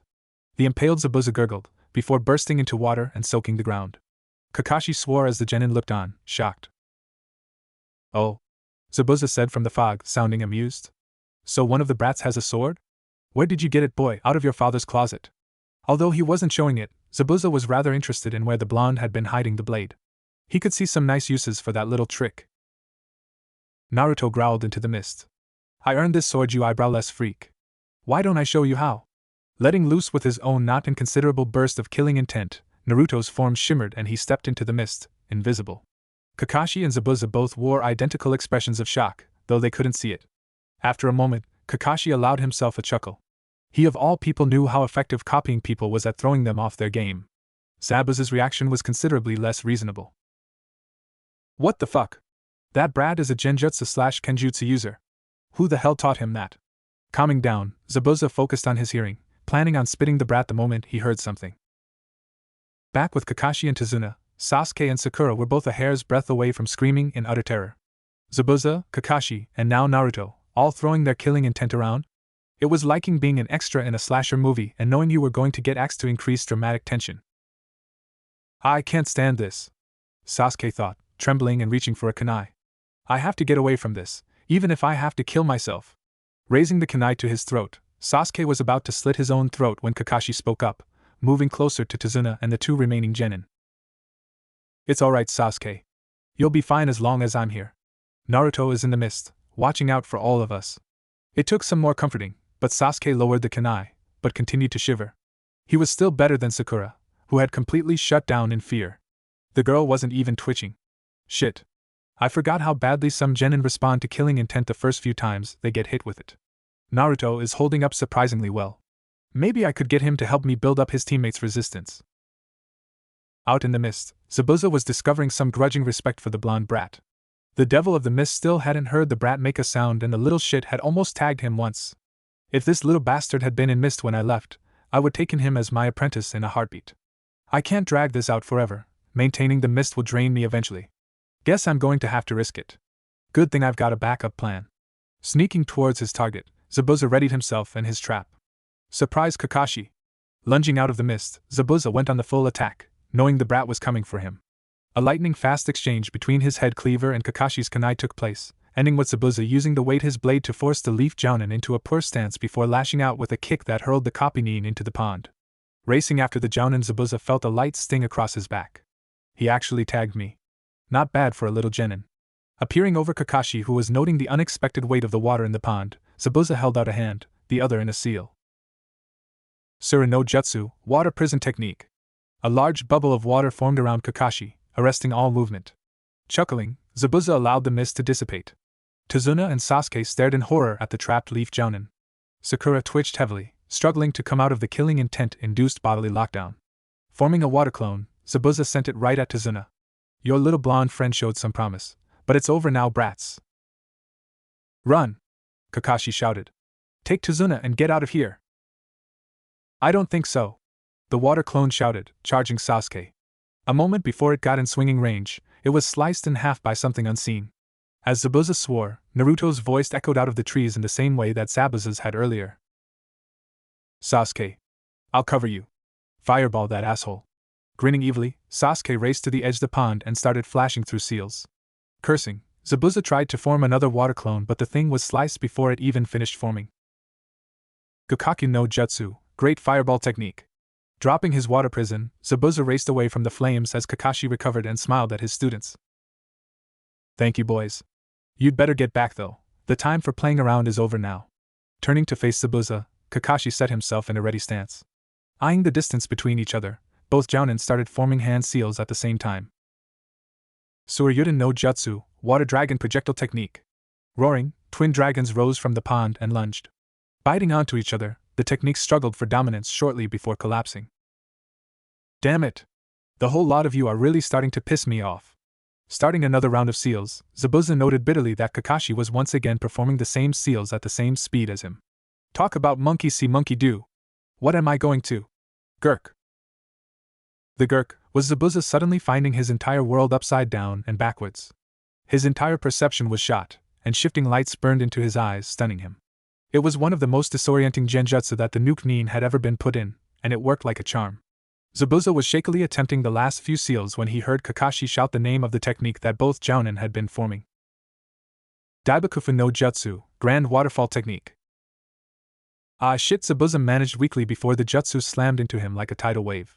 Carried helplessly in its current, Zabuza was pounded into a tree trunk with almost crippling force, driving the air from his lungs. Gasping, he struggled to recover as Kakashi appeared and twirled a kunai into his hand. This is it for you, devil. Giving a short wheezing laugh, Zabuza looked up at Kakashi. Maybe, he whispered. But at least I got to see that my style will live on. Nodding in acknowledgement, Kakashi prepared to throw. Thwip thwip. Kakashi blinked, surprised by the sudden appearance of Samban in Zabuza's throat as the devil of the mist himself fell over looking shocked. As Kakashi's students and Tazuna came over, A single hunter nin wearing hidden mist insignia came out of hiding and crouched over Zabuza's body. Thank you all for weakening Zabuza. He would have been impossible for me to take down on my own. The hunter nin spoke with a very soft and sweet voice, obviously young, not short.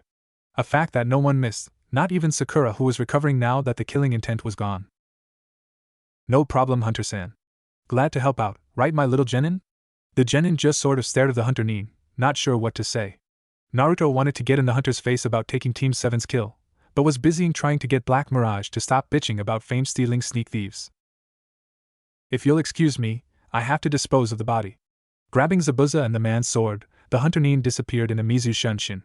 Waiting a moment to take sure the hunter nin was gone, Kakashi dropped to the ground with a groan. Using a trembling hand to recover his Sharingan eye, Kakashi turned his head to his students. I'm going to need help getting to Tazuna's house. Obito's eye is so helpful, but it eats chakra like nothing else, especially when I use it to hypnotize someone from that range. Ignoring his students' grumbles, Kakashi allowed himself to be dragged away. Tsunami, I'm home. Head snapping up, a woman in her 20s was relieved to see her father walk in the front door. Father! You're back. As she walked to the door to hug him, Tsunami noted the barely conscious gray-haired man being carried by a blonde with the strangest clothes she'd ever seen and followed by dark-haired and eyed boy in equally dark clothing next to a pink-haired girl wearing red and white. Father, she asked slowly, who are these people? Tazuna beamed. Ninja from Konoha. They escorted me all the way here and they saved my life from a couple of Gado's hired assassins. Tsunami's eyes widened in shock before she turned and bowed to the ninja. Thank you for saving my father. Kakashi half raised a hand in a poor wave, too tired to manage anything more. Rolling his eyes, Naruto addressed the lady of the house. Do you have somewhere I can put him? He's getting heavy. Giggling in amusement at the put-upon look that Kakashi managed, Tsunami led the ninja to the guest rooms upstairs. After telling them where all the important, day-to-day things were, she left them to themselves. After the door closed, Kakashi fixed his student with a firm look. Zabuza isn't dead. What? Naruto winced badly after Sakura's startled screech. Black Mirage was going apeshit inside his head. Sakura, please don't do that. It makes me want to kill you. Cutting off any argument with a glare and a quick shot of killing intent, Kakashi continued. I was thinking about it the whole way here. That hunter nin should have dealt with Zabuza's body right there. Since they didn't. He's not a hunter nin. Probably one of Zabuza's minions. Sasuke scowled as he said the last part. Just dealing with Zabuza alone had been unsettling enough. Add in another attacker. Kakashi nodded. Starting tomorrow, I'm going to teach you all a technique. Get some rest tonight and try not to worry our hosts. I'll inform Tazuna about this tomorrow in private. Dismissed. In a small clearing, a masked hunter nin hummed softly as they unrolled a specialized medical kit. Grabbing a pair of scissors, the masked figure went to cut through the bandages around Zabuza's mouth. Their hand was stopped when Zabuza shot up and grabbed the hunter nin's wrist. Do you always have to hit me in the neck? It leaves me achy every damn time. The hunter nin giggled. The neck has less muscles, Zabuza-sama, so it's easier to hit the right points. Besides, you know I hate scarring your body. Zabuza ignored the teasing tone that his minion took on at that last comment. Haku talked a good game, but was rarely able to follow through. Well, did you get anything? Yes, Zabuza-sama. I believe I know how you could counter copycat Kakashi. I'm sorry that I don't have anything for the blonde boy. He was gone before I realized what was happening. Zabuza grunted. Doesn't matter. Tell me your plan. Breakfast was interesting to say the least. At the morning meal, Team 7 was introduced to Tsunami's son, Inari. Inari was a young boy who somehow carried an aura of doom and gloom more intense than what usually followed Sasuke around. After eating, Kakashi took Tazuna to one side and explained that Zabuza wasn't dead. Tazuna, fearing for his family, had told Tsunami and Inari to be careful, that some of Gado's assassins were still running around. Tsunami had gasped in fright and Inari, to the surprise of the ninja, just snorted something that sounded like of course he does. Still, it wasn't their problem, and the ninja soon headed outside to begin training. Using a cane as support, Kakashi led them a short ways into the trees before turning to face his students. Today, I'm going to teach you to climb trees. Seeing the disbelieving looks, Kakashi decided to clarify. Without your hands. Channeling just a bit of chakra, Kakashi walked a short way up and then back down the tree trunk. The Jounin chuckled a bit seeing their gobsmacked expressions.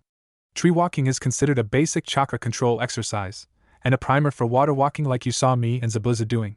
The trick to tree climbing is to gather chakra at the soles of your feet. Producing 3 kunai, he tossed them at his students' feet. Use this to mark your progress. Now if you'll excuse me, I'm off to play invalid. As soon as Kakashi limped out of sight, the 3 genin grabbed the kunai and got started. The surprise of both boys, Sakura was able to successfully climb to the top of her tree in 2 tries. Feeling irked, Sasuke and Naruto took to the practice with real fervor. Feeling bored, Sakura hung around to cheer on her crush. Slam! Tazuna, Tsunami, Inari, and Kakashi all looked up as the genin of Team 7 stormed into the living room in time for dinner. Well, Sasuke stormed anyways. Sakura and Naruto followed him at more sedate paces. The pinkette was looking nervous and a little worked up. Naruto just looked smug. Oh, done already? Me and Sakura are, Naruto said, shooting a smirk at Sasuke, who clenched his fists in anger. Heck, if you show us a few more techniques, I bet I could take down Gato's thugs single-handedly. Naruto laughed, obviously joking, but Inari didn't quite take it that way. Shut up. Just shut up. You think you can laugh about Gato, but he's going to kill you all, Naruto snorted. As if I'd die that easily. You will. You'll die just like everyone else who tried to play hero. You're nothing a loudmouth idiot who's going to die when Gato sees you. Inari was vent some serious issues with his speech, making everyone but Naruto feel uncomfortable. I don't even know why you think you're here. It's not like a bunch of stupid ninja would care or understand how we're suffering. Kakashi winced as he watched Inari stumble on one of Naruto's button and mashed the hell out of it. Crack! Bringing his fist down, Naruto smashed the dinner table in half without really realizing it. The blonde and his sword were both furious at this mewling brat, their deep-seated agreement boosting Naruto's abilities. As Black Mirage snarled at Inari for insulting them, Naruto decided that the boy needed a little lesson on the realities of life. You're just a spoiled little brat, aren't you? Although they all knew it was Naruto talking, it did not sound like him. It was far too low and dangerous. A predator's purr. You think that just because things look bad, you can throw yourself a pity party and have everyone kiss your ass, is that it? Well, I got news for you. Your life is a fucking vacation compared to my childhood. You have a family that loves you, a home to come to, and all the support you could want. Naruto's chakra began to burn in his fury, becoming plainly visible to all and sundry. Holy Kami, Sakura breathed, having never realized that Naruto had that much chakra. I've never met my parents, I don't even know their names or what they look like and probably never will. When I was 4, I got kicked out of the orphanage for being a monster. I lived on the streets for a month before our village leader realized I was missing. I've lived by myself, been all alone, ever since, surrounded by people who hate me for something that happened the day I was born. Naruto raised his head and everyone, including Kakashi, gasped upon seeing that the blonde eyes were now slit like a cat's and that his iris had been replaced by a swirling rainbow of color. Do you have any fucking idea, brat, what it's like to look at a crowd and know that every single person you can see wants you to die? I do. I've known what that's like since I was 5, before I ever set foot in the academy, and started on my ninja path. Suppressing a full-out snarl, Naruto turned and stalked out the door, firing one last comment over his shoulder as he went. Piss and moan all you want, Inari. I'll be around, working my ass off to make my life a better place. An awkward silence filled the house after Naruto's departure, until Sakura worked up the nerve to ask her teacher a question. Sensei, why did Naruto say all that? Kakashi huffed, but didn't dare ignore her. The last thing the village, and Naruto, needed was someone poking into the blonde's past. Because it's true. Naruto has had a very harsh life, and has been almost completely alone for most of it. I wouldn't suggest that either of you pry into it. Naruto is very private about certain things, and his past is one of the few things that sets him off, in a nasty way. Sasuke weighed in on the conversation, allowing only hints of curiosity into his voice. What did he mean when he said that people hated him for something that happened the day he was born? Kakashi looked to heavens for strength, forgetting that there were civilians in the room before answering. Naruto was born the day the Kyuubi no Yuko attacked Konoha. He was born at the worst time, and sometimes people just need something to hate. Nobody talked after that. Humming softly, Haku strolled through the woods of Wave with a serene smile dancing on the face of the full hunter Nin. The sun shined brightly, bringing cheer to the oppressed island, and luring out the woodland creatures whose frolicking delighted the gentle-natured teen. Following the flight of a small sparrow that had caught Haku's attention, the teen eventually came across an unexpected scene, an ugly scar of a clearing carved into the forest with fire. Gasping in shock at the sheer devastation done to the area, Haku's herb basket hit the ground. Shinobi-trained gaze taking in everything, Haku's eyes soon fell upon the cause of this destruction. Tensing slightly, Haku stalked into the clearing towards the culprit. It was, Haku noted, One the boys from the Genin team, the blonde one who was a budding Kenjutsu master. Zabuza-sama seemed to think he was anyways, and Haku had no evidence against Zabuza-sama's theory.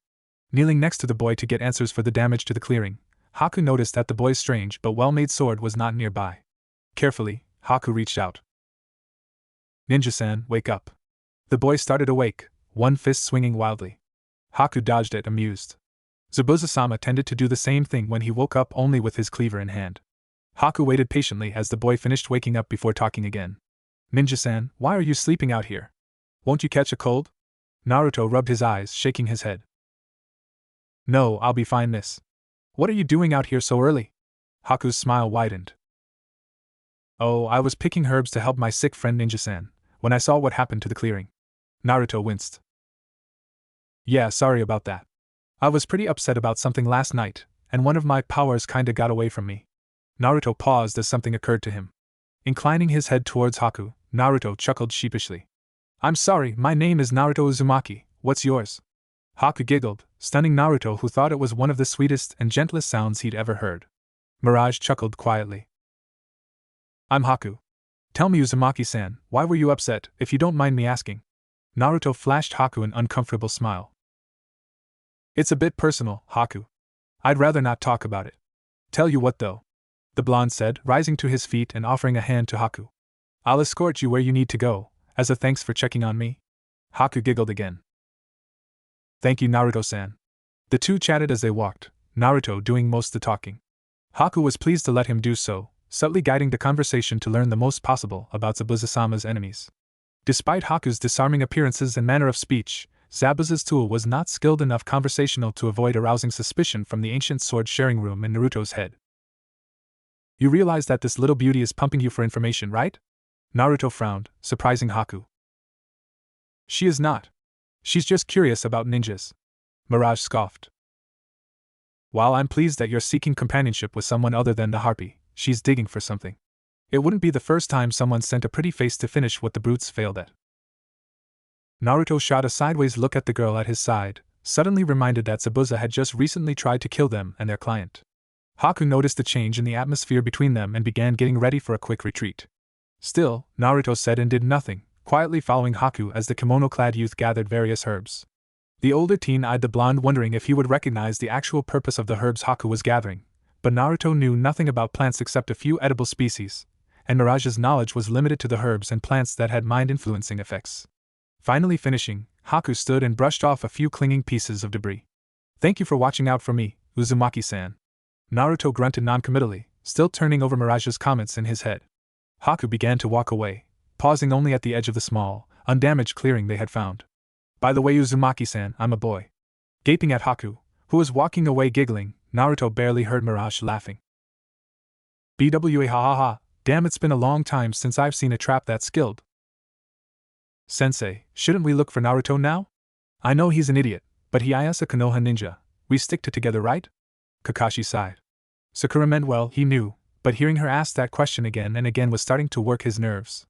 Maybe the nerves of everyone else too, if the looks that Tazuna and Tsunami were sending the pinkheads' way were any indication. "Sakura," the Jounin started. "Naruto will be fine. Given how angry he was when he left here yesterday, I actually pity anyone who bothers him right now." Sakura looked outside nervously at falling dusk, almost 24 hours after Naruto had stormed out of the house. "Still." Sasuke grunted, handling his bowl and chopsticks with hands that shook lightly from the amount of chakra he had expelled practicing earlier. "The dude Naruto will be fine, Sakura. We both know how creatively vindictive he can be when he's mad, even before he found that damn sword. Stop bothering us about him." As Sakura finally settled down, Sasuke's own thoughts stewed. It was harder than he thought to stop addressing Naruto as the dead last, but the blonde had proven without doubt that he didn't wear that title anymore. Since finding the sword, Naruto had become powerful enough, fast enough to unsettle the last Uchiha in Konoha, but he comforted himself with thoughts of his own rise once his Sharingan activated. Everyone was pulled from their thoughts when the front door banged open and Naruto slumped in, looking frustrated. Spying everyone gathered around the table, Naruto headed over. "Kakashi-sensei. That hunter-nin that was working with Zabuza, would you say that they're about this tall and feminine?" Naruto held his hand flat, a little above his head to demonstrate the right height. Kakashi blinked with the rest of the table, wondering why Naruto was asking. "Yes, that sounds right, why?" Nothing, Naruto said quickly. I'm going to go upstairs and go to sleep, Kakashi-sensei. Kakashi quirked an eyebrow. Ooh, not hungry? The blonde waved it off, mounting the stairs. Nah, I ate already. Oh, and don't worry, but I'm going to be training with Mirage while we wait for Zabuza to recover. Kakashi hummed. What if I had some training planned? Naruto paused, shooting a disbelieving look over his shoulder before bursting into laughter. The blonde staggered up the stairs and out of sight, laughing the whole way. At the table, Sasuke and Sakura looked at Kakashi knowingly. The Jounin ignored them. Well, that was rather rude of the little bastard. The next few days passed quietly for all sides. Gato and his men caused little trouble for the people of Wave. The businessman was waiting for Zabuza and his pet freak to make their move, so the grubby and greedy dwarf could make his move. Not that the two missing ninja knew it. Zabuza was healing quickly, making plans for an assault on the bridge while Haku loyally watched over him. Team 7 was busier. Sasuke had mastered tree climbing, making it to the top of any of the local trees without problem. Sakura neglected continuing her tree climbing practice, having given no thought to the benefits it would have on her chakra stamina. Once Sasuke and Sakura could perform the exercise without screwing up, Kakashi moved on to taijutsu practice and polishing their kunai and shuriken throwing skills, touching up the basic combat skills of the students that were present. Naruto was behaving like a ghost, making Team 7 and Tizuna's family nervous. The blonde appeared only to sleep, and almost never ate at the house, always claiming that he'd eaten elsewhere. As the days passed, Kakashi and Zabuza both recovered. Once the Leaf Jounin finished healing up, he went on edge, knowing that Zabuza was soon to follow. The day Kakashi, Sakura, and Sasuke headed out with Tizuna to guard the man, and Naruto still slumbered away upstairs, the experienced Jounin knew, instinctively, that it was the day. As the bridge builder and bodyguards disappeared around the bend of the road, Kakashi chuckled, surprising his company. Let's see what you've been up to, Naruto. Singing an old folk song under her breath, Tsunami washed the morning dishes with the ease of long practice. While the mother of one could feel the tension that lay lightly on the ninjas guarding her father, Tsunami was actually quite relaxed herself. Gato's goons hadn't been in town for a while, and with ninja around, the civilian couldn't help but think that everything would be okay. Once her father's bridge was finished, Gato's stranglehold on Wave would be ruined and their country would recover. Tsunami was just finishing the last few notes of her song when the front door was hacked into 4 pieces. Shrieking in surprise, Tsunami whirled to see 2 of Gato's favorite hired goons stepping in the doorway with cruel smirks on their faces and katanas in hand.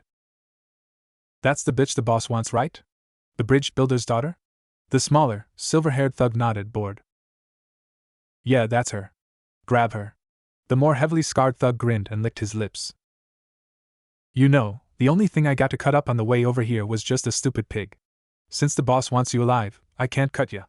But I wouldn't mind if you entertained us in another way. Tsunami shuddered, the goon's obvious intent to rape her sending waves of terror up and down her spine. Backing away from the men, Tsunami prepared to run out the back door and for help when her plans were abruptly ruined. Mom, what's happening? Tsunami froze, spotting her son at the base of the stairs. Inari, no! Why didn't you hide? He, the scarred goon chuckled. Well, whatcha know, the boss didn't say anything about the brat. I'm going to cut him good. Tsunami thought furiously. Inari was too old and heavy for her to carry to the bridge, and too young and slow to outrun Gato's men. If she went with them to save her son, the men would. They say that necessity is the mother of invention. Luckily, desperation is necessity's cousin. Seeing Inari standing on the foot of the stairs sparked a memory and an idea. Acting on it before the situation got any worse, Tsunami darted to her son, surprising the goons as she grabbed Inari and ran up the stairs screaming. The thugs stared. What the hell was the bitch thinking, running to the 2nd floor? What was she going to do, crawl out a window? Naruto stirred when he heard a woman shriek downstairs. Grunting, the blonde forced himself to his feet, blinking away the sleep from his eyes. Ugh, what's going on? More screaming and rapid thumping caught his attention, injecting a little awareness into his veins. Huh! With a crash, Tsunami burst through the bedroom door, clutching Inari. Naruto-san! Gato's thugs are here, help us! Swearing, Naruto reached for his chest just as the bedroom door flew open again. Gotcha, bitch! You're going to suck our cocks for making us chase you, whore! Naruto's eyes went flat, and he pushed Tsunami and Inari behind him. Close your eyes, you two. I'll going to take care of them. Tsunami obeyed, clasping one of her hands across Inari's eyes. Either way, she didn't want him to see how this ended. The 2 thugs laughed, stepping apart. You're a ballsy little runt, but just how do you plan on taking us on? Naruto snarled, eyes flashing as he reached into his chest. Like this, you bastards! Schlunk! Schlurk! Thump thump. Tsunami murmured comforting words to her son, as the boy whimpered. No doubt the sickening sounds of a man being stabbed and sliced were bringing up memories of Kaisa's death. Silence reigned in the room for a short time before the sound of cloth being torn and wiped over something reached Tsunami's ears. Opening her eyes, Tsunami was confronted with the sight of Gato's men lying lifelessly on the floor, their blood pouring from clean stab wounds on their chests. Naruto stood above them, cleaning his sword with what looked to be part of the silver-haired swordsman's shirt. The woman caught the look in the young blonde's eyes and shuddered. They were cold and furious, flecks of different colors dancing through his crystal blue orbs. Seeing the movement, Naruto sighed. I'm sorry for making a mess in your house, Tsunami-san, but I don't like rapists. Tsunami stared as Naruto finished cleaning his sword. Dropping the ripped cloth, Naruto ducked down and grabbed a pouch from his bedside. Tsunami-san, I'm going to check on my team at the bridge, okay? Do you think you can make it to a friend's house and hide? Tsunami nodded. Yes, Naruto-kun, we'll take one of the older, hidden paths. We'll be fine thanks to you. Naruto smiled brightly, ignoring the fact that some of the spilling blood was starting to stain his sandals. You're welcome. Don't worry about that bastard Gato, after this, I'm going to take care of him myself. With that, Naruto turned and disappeared down the stairs. Once he was gone, Tsunami was quick to act, heading downstairs and away from the house, being sure to continue shielding Inari's eyes until the dead men weren't in sight anymore. Hidden in a tree at the very edge of Tazuna's lawn, Kakashi watched as Naruto rushed out of the house, wrapping bandages around his limbs as he ran. Less than a minute later, Tsunami fled the house on one of the lesser-used footpaths nearby, carrying her son. Both looked shaken, but unharmed.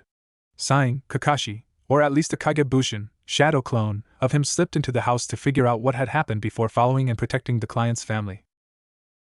The moment Team 7 and Tazuna got in sight of the bridge, Kakashi knew his battle-honed instincts had been right. Scattered across the bridge were the corpses of what few workers had stayed on Tazuna's project despite Gato's scare tactics, having paid for their bravery and determination with death. Bowing his head in a moment of silence for the loyal souls, Kakashi noted that his two present genin and Tazuna seemed shocked into utter silence. Not surprising. Sakura and Tazuna had never seen such things, and Sasuke was no doubt recalling the horrors haunting his past. Stepping past them, Kakashi raised his hand to his leaf emblem/eye patch, ready to slide it up at a moment's notice. Zabuza, you could just have scared them off. A deep chuckle echoed over the oceanfront as Zabuza and his subordinates stepped out the mist that was thickening around the area. Maybe. The devil of the mist agreed, smirking behind his bandages. But I was bored, and my contract with that worm Gato includes the stalling of the construction of this bridge. Happy coincidence, right? Monster. Sakura whispered, terrified. Zabuza-sama. The masked ninja spoke, their soft voice carried to Team 7 only by the acoustics of the area. The blonde one is missing, and the pink and dark-haired ones are shaking. Sasuke snarled. I'm not shaking in fear, but excitement. Zabuza let out a rough laugh as the masked ninja tilted their head slightly. I didn't mention anything about fear, ninja-san. Only Kakashi's voice kept a furious Sasuke from hurling kunai at the implied insult. Oh, Naruto? He's just taking care of other business, as am I. Everyone looked at the jounin, surprised at the comment, but he merely smiled mysteriously and gestured to Tazuna. Sakura, guard our client. Sasuke, take care of Zabuza's assistant please. Zabuza chuckled again, looking at his living tool. Can you handle him, Haku? The now-named masked ninja nodded lightly. Of course, Zabuza-sama. Do not worry about him. Zabuza grinned, making a single, practiced gesture. Let me set the stage then. A moment later, a half-dozen water clones formed from the mist and attacked. Sasuke met the charge, his right arm moving in a blur, having drawn a single kunai. Sliding between the water clones with his newly improved speed, Sasuke smirked as the water clones now behind him splashed back into water. Oh. Zabuza crooned in mock admiration. A quick series of precise, tiny little cuts to dispel my clones. The little brat is pretty quick. You think you can still handle him, Haku? The masked ninja merely nodded, and then moved. Sasuke was surprised by the rapid rush, but still easily blocked the attack, a hand full of Saban needles. Pushing against Haku for superiority, Sasuke maintained his smirk. If that is as fast as you can go, then you are going to lose here. Haku giggled, shocking Team 7 with the carefree air to it. Even if it was Ninja-san, it doesn't matter for two reasons. Zabuza-sama has kindly provided me with plenty of water, and you cannot form seals one-handed. The giggling ninja raised their free hand, rapidly flipping through seals. A weakness I do not share. One-handed seals? Kakashi whispered, shocked. Sasuke, get out of there! The Uchiha Genin grimaced, seeing scores of needles made from eyes forming on the ground and floating up to surround him in a heartbeat. Sensatsu Suisho, death by 1,000 flying water needles. Seeing the needles launching at him, Sasuke knew he had one chance at this. Using an idea from one of the mistakes made during the tree climbing training, Sasuke overcharged chakra to his feet and flew into the air over the attack. Calling on the acrobatic talent he'd nurtured his whole life, Sasuke recovered from the clumsy launch and landed with cat-like grace, ready to fight. Is that best you can do? Kakashi gave a chuckle of his own, pleased to see an inventive use of basic training from one of his students. Zabuza eyed the other jounin suspiciously. What are you laughing for, copycat? Kakashi smiled broadly, scrunching his face in an odd way due to mask and eye patch/emblem. I'm just proud of them, my students. Sakura is one of the very smartest kunoichi of her generation. Sasuke is one of the elite, one of the last Uchiha alive. And Naruto, he and his sword can speak for themselves. Right, Naruto? Zabuza swore, recalling the blonde stealth jutsu as the kenjutsu-using brat snorted, still hidden. How did you know I was here, sensei? Kakashi tapped his nose. You're good for a genin, Naruto, but there is a reason I'm a jounin. Watch Sasuke's back, would you? Zabuza snarled at the casualness of the request. I guess since everyone is here anyways, let's really get this started. Kirigakyu no Jutsu, hidden mist technique. With that, the mist thickened until no one could see, and the real battle started. Tell me, copycat, do you really think your little genin are going to be able to beat Haku? Kakashi's jaw muscles twitched, as he kept his ears peeled for the slightest sound. Why wouldn't they? You seemed rather impressed with Naruto before, and Sasuke isn't exactly weak. Maybe. Zabuza chuckled. But Haku isn't just a minion of mine. Haku is my greatest weapon. I've trained Haku in all aspects of the ninja profession, focusing on nothing but crafting the finest tool. And I've succeeded. Haku is strong, stronger than me even, especially with all this water to feed my tool's Hayatan bloodline. Kakashi's eye widened. Shit! I knew it was unlikely to see someone other than a snow ninja using ice techniques, but a true bloodline. I need to get over there now. Neither of them are ready to fight an elemental bloodline. Suiting action to thought, the silver-haired jounin started running to his students. 3 steps forward, the mist to Kakashi's left boiled with movement, and Zabuza's cleaver descended to chop the leaf ninja in half. Swearing, Kakashi twisted his torso and flexed his legs in a desperate move to avoid being cleaved in twain. The maneuver kept him alive, but he came away from the exchange with a long slash across his chest. Damn it. Nice try, copycat. But let the brats play. You and me are going to finish what we started, and this time you won't be getting much use from that eye of yours since mine are closed. Not good.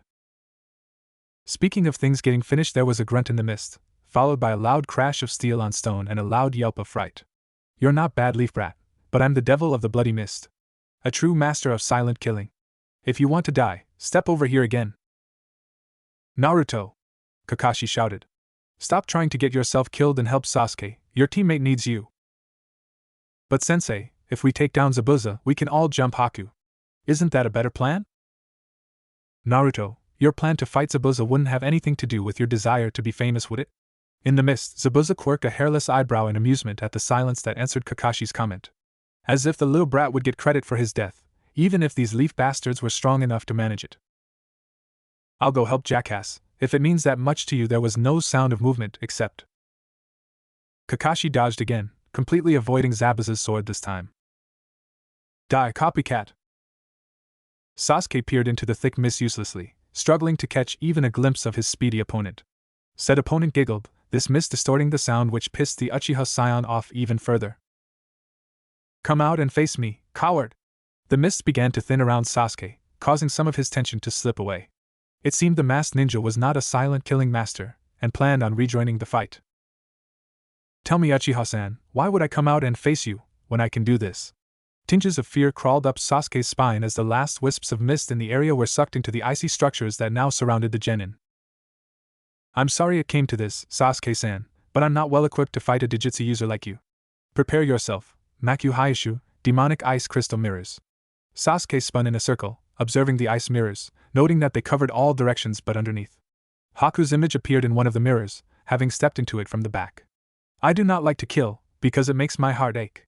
But against the Sharingan, I will harden my heart and slay you for Zabuza-sama. Haku's image appeared in each of the mirrors, every copy drawing Saban from their sleeves. But Sasuke thought as a storm of needles erupted inside the dome formed by the mirrors. I don't even have the Sharingan yet. Drawing a kunai in each hand, Sasuke's hands blurred as he attempted to block each and every needle seeking to pierce his skin. Dodging, twisting, jumping, bending, the Uchiha heir used every defensive trick he knew to avoid the worst of the metallic storm, kunai blocking the most of the rest. Still, a number of Saban found their way past his defenses and punctured his arms and legs. Damn it! Sasuke cursed, spotting the mirror images drawing more Saban. A second wave burst forth, scoring hits on nearly every part of his body as Haku adjusted the angles of attack. Is this the best that the Uchiha can do? Sasuke growled at the masked ninja, but said nothing. Instead, the dark-haired ninja pushed chakra into his legs and made a mad dash for one of the spaces between the hovering mirrors. A few feet away from freedom, a blur crossed Sasuke's vision as he felt a sharp kick to the chest that tossed him back into the dome. That bastard! Sasuke thought furiously. He's not throwing needles from inside the mirrors, he's jumping outside them and attacking me at incredible speeds. All I need to fight him is to just see him move. A loud crash outside the dome barely registered on the minds of the two combatants, as a flash of red danced unseen across Sasuke's eyes. Moments later, a third wave of Saban flew out. This time, knowing what to look for, Sasuke saw glimpses of movement between the mirrors from Haku's attacks, letting the Leaf Ninja better predict and evade the needles. Haku noticed the improvement, but still didn't see the telltale red of the Sharingan. Strange, but it could dealt with. You're getting better at dodging my needles. I suppose I must step things up. This time, the mirror Hakus removed a double handful of Saban. Sasuke braced himself, fingers twitching. Let the masked fool speak, he'd be dealt with soon enough. As the fourth wave started, Sasuke dropped his kunai and started rapidly flashing through hand seals, accepting a few senbons as a price for victory. Gukaki no Jutsu, Great Fireball Technique. Aborting the attack in surprise, Haku retreated inside the mirrors. You missed. Haku noted calmly. Gukaki no Jutsu, Great Fireball Technique. Sasuke roared, aiming his next fireball straight at one of the mirrors in an attempt to open a way out. Moments later, the fireball ended to reveal the mirror still standing, undamaged. I'm afraid my mirrors are unbreakable. Such weak fires cannot melt them. Sasuke gave a slightly manic laughter. I never thought I'd say this, but I wish Naruto and his exploding notes were here. Wish granted. A full 20 exploding notes went off all at once, lashing at Haku's mirrors with heat and force, sending a wave of smoke and pressure charging across the bridge and over the combatants. Both Sasuke and Haku, caught in the middle of it, flinched. In the heart of the mist, Kakashi and Zabuza slashed at each other furiously, having clashed too closely to disengage. Kakashi wielded two kunai in a manner similar to his trapped student, while Zabuza continued to swing his massive cleaver. Both jounin were bleeding from open wounds, panting lightly from exertion. Not bad, copycat. Holding me off even without your precious eye. Oh. Kakashi made a senseless noise of acceptance. Thank you for the compliment. Heh. You're still going to die. Maybe. Maybe N. K-boom. The bridge seemed to jump from the force of the explosion, shaking the jounin on their feet. A half moment later, a wave of wind and pressure blew through their fight, knocking aside Zabuza's summon mist. There was a brief second, where all was clear, allowing Kakashi to see a frightened Sakura still guarding Tazuna, the ice mirrors surrounding Sasuke, and a shocked Zabuza standing in front of him. Seizing the unexpected chance, Kakashi drug his fingers through one of his wounds, and as the mist rolled back in, flicked the gathered blood on Zabuza. Just a little longer, students. This is about to end. Blinded by smoke, and deafened by the explosion, Sasuke nonetheless made his attempt at freedom. Running back to where he thought Kakashi-sensei was fighting, Sasuke kept his eyes closed to keep out the smoke as he neared an opening. While not a master of silent killing, Haku had been trained by one. Sasuke was about to pass between two mirrors when a handful of Saban flew across the dome and buried themselves in Sasuke's knees, dropping him instantly. Sasuke! Naruto shouted, having seen the painful attack. Haku jumped mirrors, appearing by Sasuke and then launching a kick that knocked the Uchiha back into the center of the dome once again. Tell me, boys, what part of my mirrors are unbreakable did you not understand? Naruto swore quietly. Between the mist, which he wasn't used to working with yet, Haku's mask, and all the jumping in and out of mirrors, the blonde had been unable to successfully weave an illusion around the enemy ninja. And now, Sasuke was disabled. With that many senbons in his knees, there was no way for Sasuke to walk, much less run. Naruto had to do something, now. I'm sorry, Sasuke-san, but allow me to end your pain. Haku flashed out the mirrors, senbon flying. Unable to dodge, crippled as he was, Sasuke stared as the gleaming needles rained down. I'm going to die. As the senbon slammed into Sasuke, the ninja's eyes turned red, a single tomos spinning in each orb. The newly awakened Sharingan burned for only a moment before its wielder collapsed, eyes closing as Sasuke slipped away into the darkness. Sasuke? Are you alright, Sasuke? I'm sorry, ninja-san. But your friend is gone. Is this the first time you've seen a friend die? A form in the mist rippled, nearly becoming visible. He's dead? Haku nodded. Yes. I'm afraid so. Naruto felt himself start to shake as Haku began speaking of the pain of being a ninja, the suffering of life, the loss of one's heart, and the service of a ninja as nothing more than a tool. The masked ninja words poured into his ears as he stared at the body of his teammate, a spike of jagged emotions welling up in his heart. Sasuke was a bastard, a dick, a jerk, an annoyingly arrogant jackass, but he was Naruto's teammate, his fellow leaf ninja. Dead. Naruto-san? Haku's voice was questioning, trying to draw out the hidden blonde. The Hayatan user was beginning to run out of chakra, and needed to find Naruto to end this quickly. I'm going to hurt you. Naruto-san? Haku's only answer was an enormous column of bloody red chakra erupting from right next to one of the mirrors. At the edge of the bridge, Tazuna and Sakura trembled as the bloodlust in the air increased many times over, weighing down of the two until all it was they could do to breathe and stand. What the hell is that? Zabuza muttered, shocked by the rampaging killing intent and the swelling, tainted chakra radiating from the other fight on the bridge. Not good, so not good. Did Black Mirage crack the seal? No, the sword wants to be wielded, and number 200-foot Demon Fox would. Naruto must be in true danger, and leaking demonic chakra like any Jinchuriki. I'll have to end it now. Sorry, Zabuza, but I've got to take of a few things, so we'll have to wrap this up now. Oh. Zabuza laughed, looking down on his numerous, but minor wounds. And just how do you plan on doing that? Like this. In a practiced movement, Kakashi snatched a scroll from his vest and smeared blood from his wounds down its length once he opened it. Snapping it closed again, Kakashi clenched it in meat of hands, between his thumbs and index fingers, forming hand signs. Tsuga no Jutsu, tracking Fang technique. When the technique produced a poof of smoke and nothing else, Zabuza laughed. So much for finishing this, huh, Kakashi? Zabuza, your left pant leg, above the knee in front. Confused, Zabuza risked opening one eye to glance down at his leg, barely visible through the mist. Where Kakashi had described was a blood stain. I failed to see what difference a blood spatter means. Ah, but it's not your blood. It's mine. Zabuza turned it over in his head until he heard a deep rumbling from under the stone at his feet. Fuck. Howling and barking, a pack of dognin burst from the bridge and attacked Zabuza, their teeth clamping down like bear traps as their weight and chakra pinned him to the ground, rendering him immobile. Roaring in rage, Zabuza struggled to move anything, but couldn't even lift his own arms. Zabuza. Kakashi's voice called out, as a loud and frenzied chirping filled the air. You keep calling me a copycat, so let me show you a jutsu that I developed myself years ago. It's called Raikiri, Lightning Edge. As the bonfire of red chakra built itself higher, Naruto became visible, the violent energy disrupting his technique. Seeing an opportunity, Haku drew a pair of senbon and threw. A good 2 feet from the blonde, the metal needles were deflected by a veritable wall of chakra. The attack did serve a purpose though. It called Naruto's attention right to the masked nin. Silently, Naruto pointed his sword at Haku's mirrors. The Hayatan user flinched as the red chakra rushed toward the blade, filtering through the diamond on the pommel and pouring up the edge, now a cheery sky blue. Kitsunbai Foxfire. A hissing column of the blue energy blasted at the mirrors as more red energy poured out to replace the filtered chakra. Haku, meanwhile, stood ground, trusting in the ice mirror's indestructibility. It proved to be a mistake. Foxfire was as much a spiritual technique as it was physical, something the mirrors had no resistance to. For the first time ever, Haku's mirrors burned. Screaming, their creator leapt from the ice mirrors as they melted away. Forming more ice failed to completely extinguish the fiery technique, and Haku was forced to drop and roll on the ground to finish the job.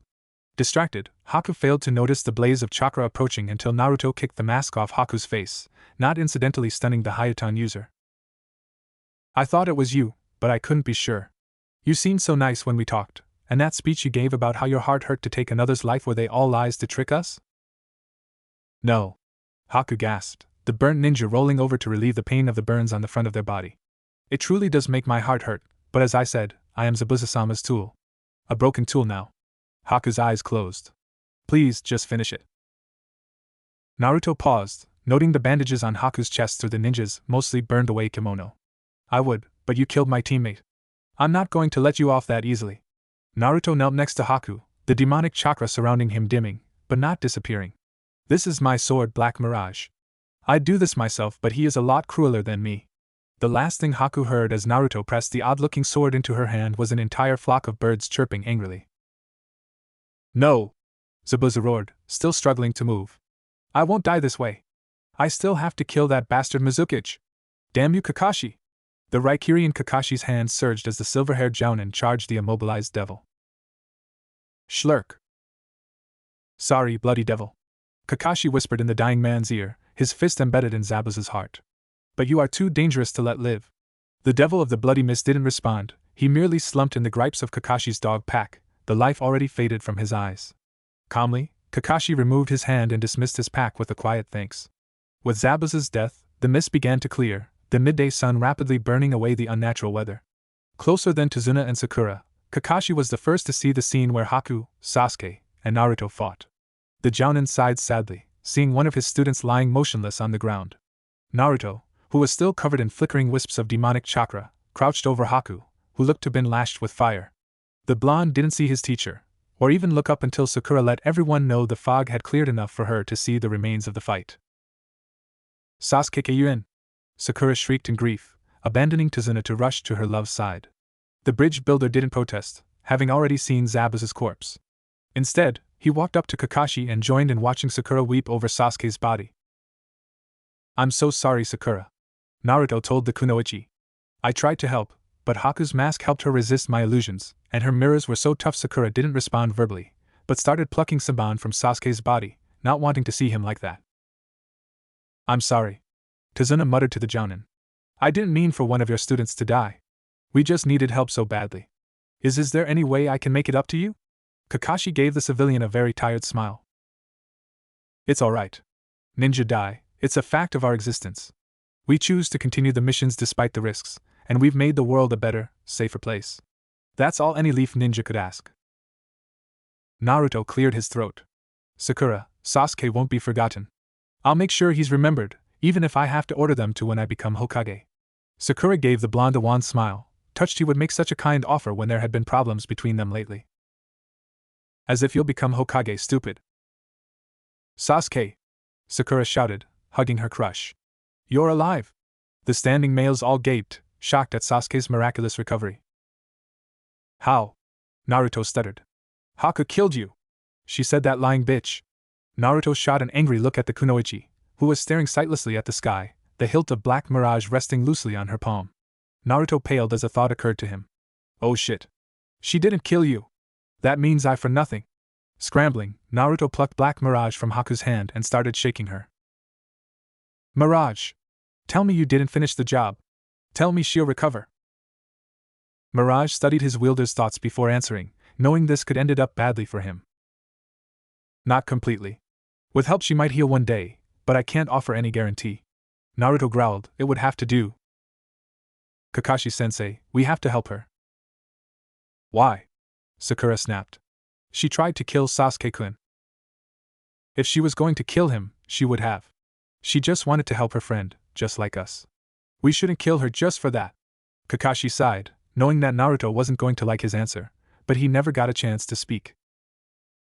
What's this? How did that stupid fucker Zabuza not manage to kill any of you?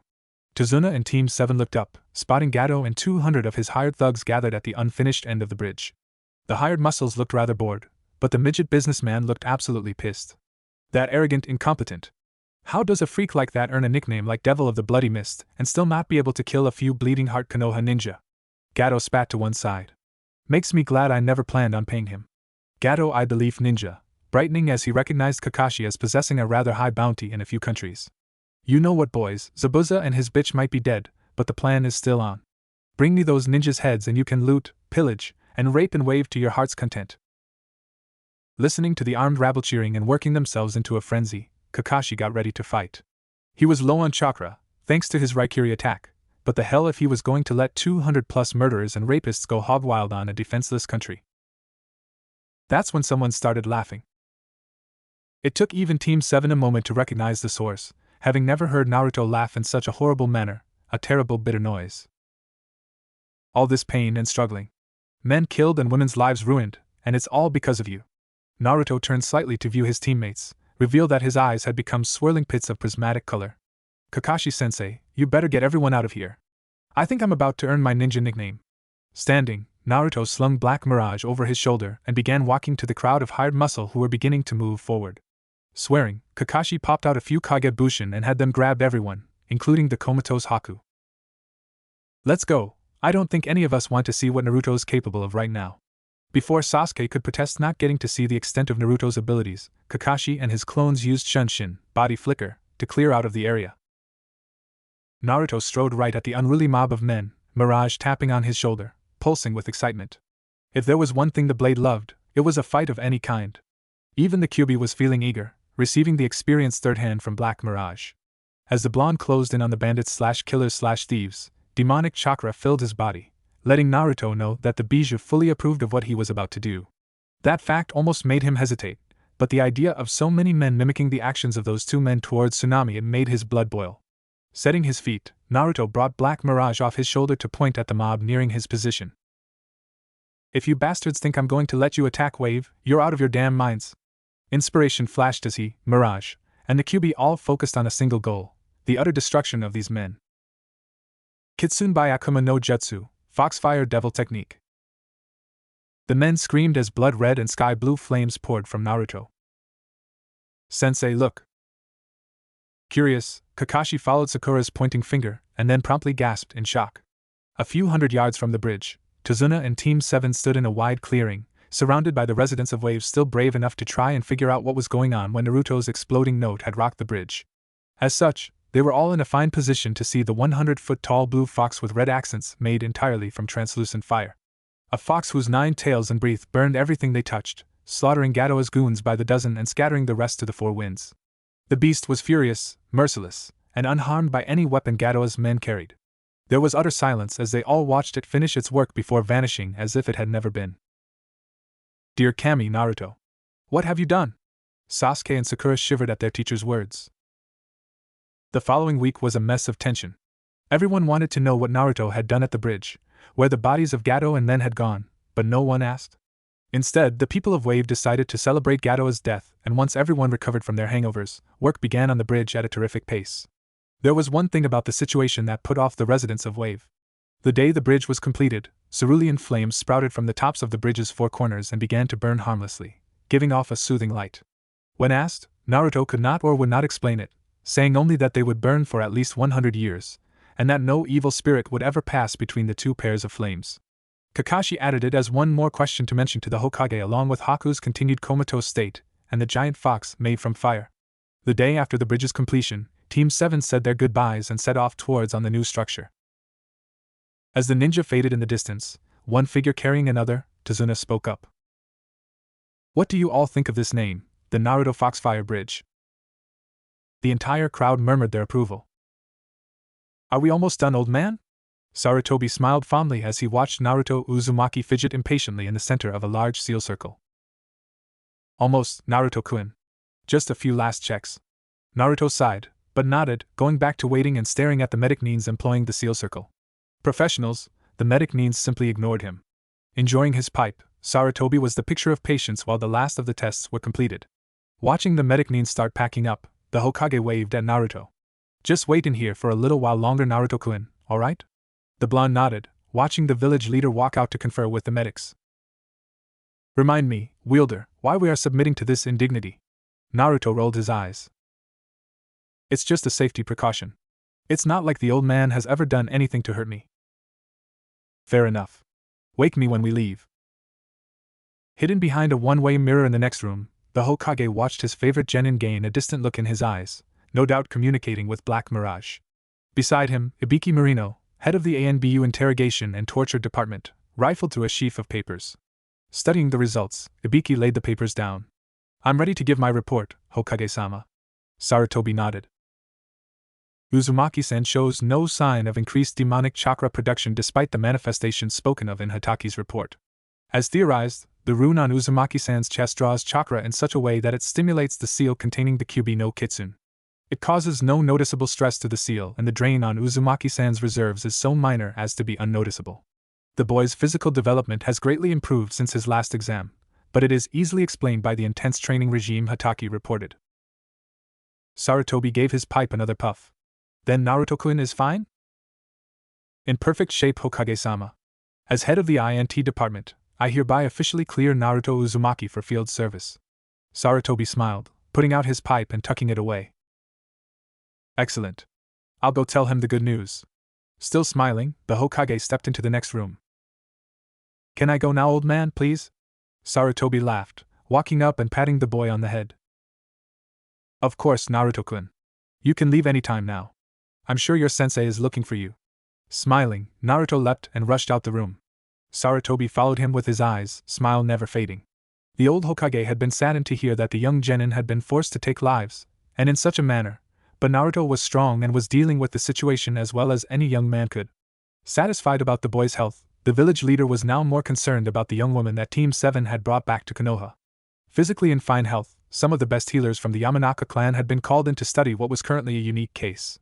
From what the Yamanakas had been able to determine, the girl's mind was still present, but deeply suppressed, and barely active. Sarutobi had made certain to keep that information from Naruto. The Hokage was sure the boy was feeling guilty about what turned out to be an overly vicious reprisal, and he didn't want to add more weight to the blonde's shoulders. I wonder what she'll have to say when she comes to. Naruto had barely stepped outside the exam room when he heard a familiar voice. Yo! Naruto spun to see his teacher leaning against the wall. Kakashi-sensei, what are you doing here? Kakashi closed the copy of Ika he'd been reading and straightened up. Being a responsible teacher, Naruto. I thought you'd like a guide out of here. Leaving, Kakashi heard his student fall in behind him. So Naruto, everything check out? Clean bill of health, sensei. I guess so anyways, they let me go after all. Kakashi chuckled. True, the medic corps are rather adamant that their patients don't leave before they're healed. You missed today's team meeting, you know? Naruto groaned. Another one? Yep. Kakashi responded cheerfully. Don't worry though, I'm sure I told Sasuke and Sakura where you were at some point. Naruto groaned again. Kakashi stopped, waving a hand at a nondescript door. Here you are, Naruto. Be sure to take it easy before tomorrow's meeting. Usual place. Message delivered. Kakashi vanished in a puff of smoke. Rolling his eyes at his superior's flair for the dramatic, Naruto stepped out of the facility and started walking down the street. Not long after leaving the building, Naruto felt Black Mirage stir. So, are we going to do anything today? I guess we could get in some practice today,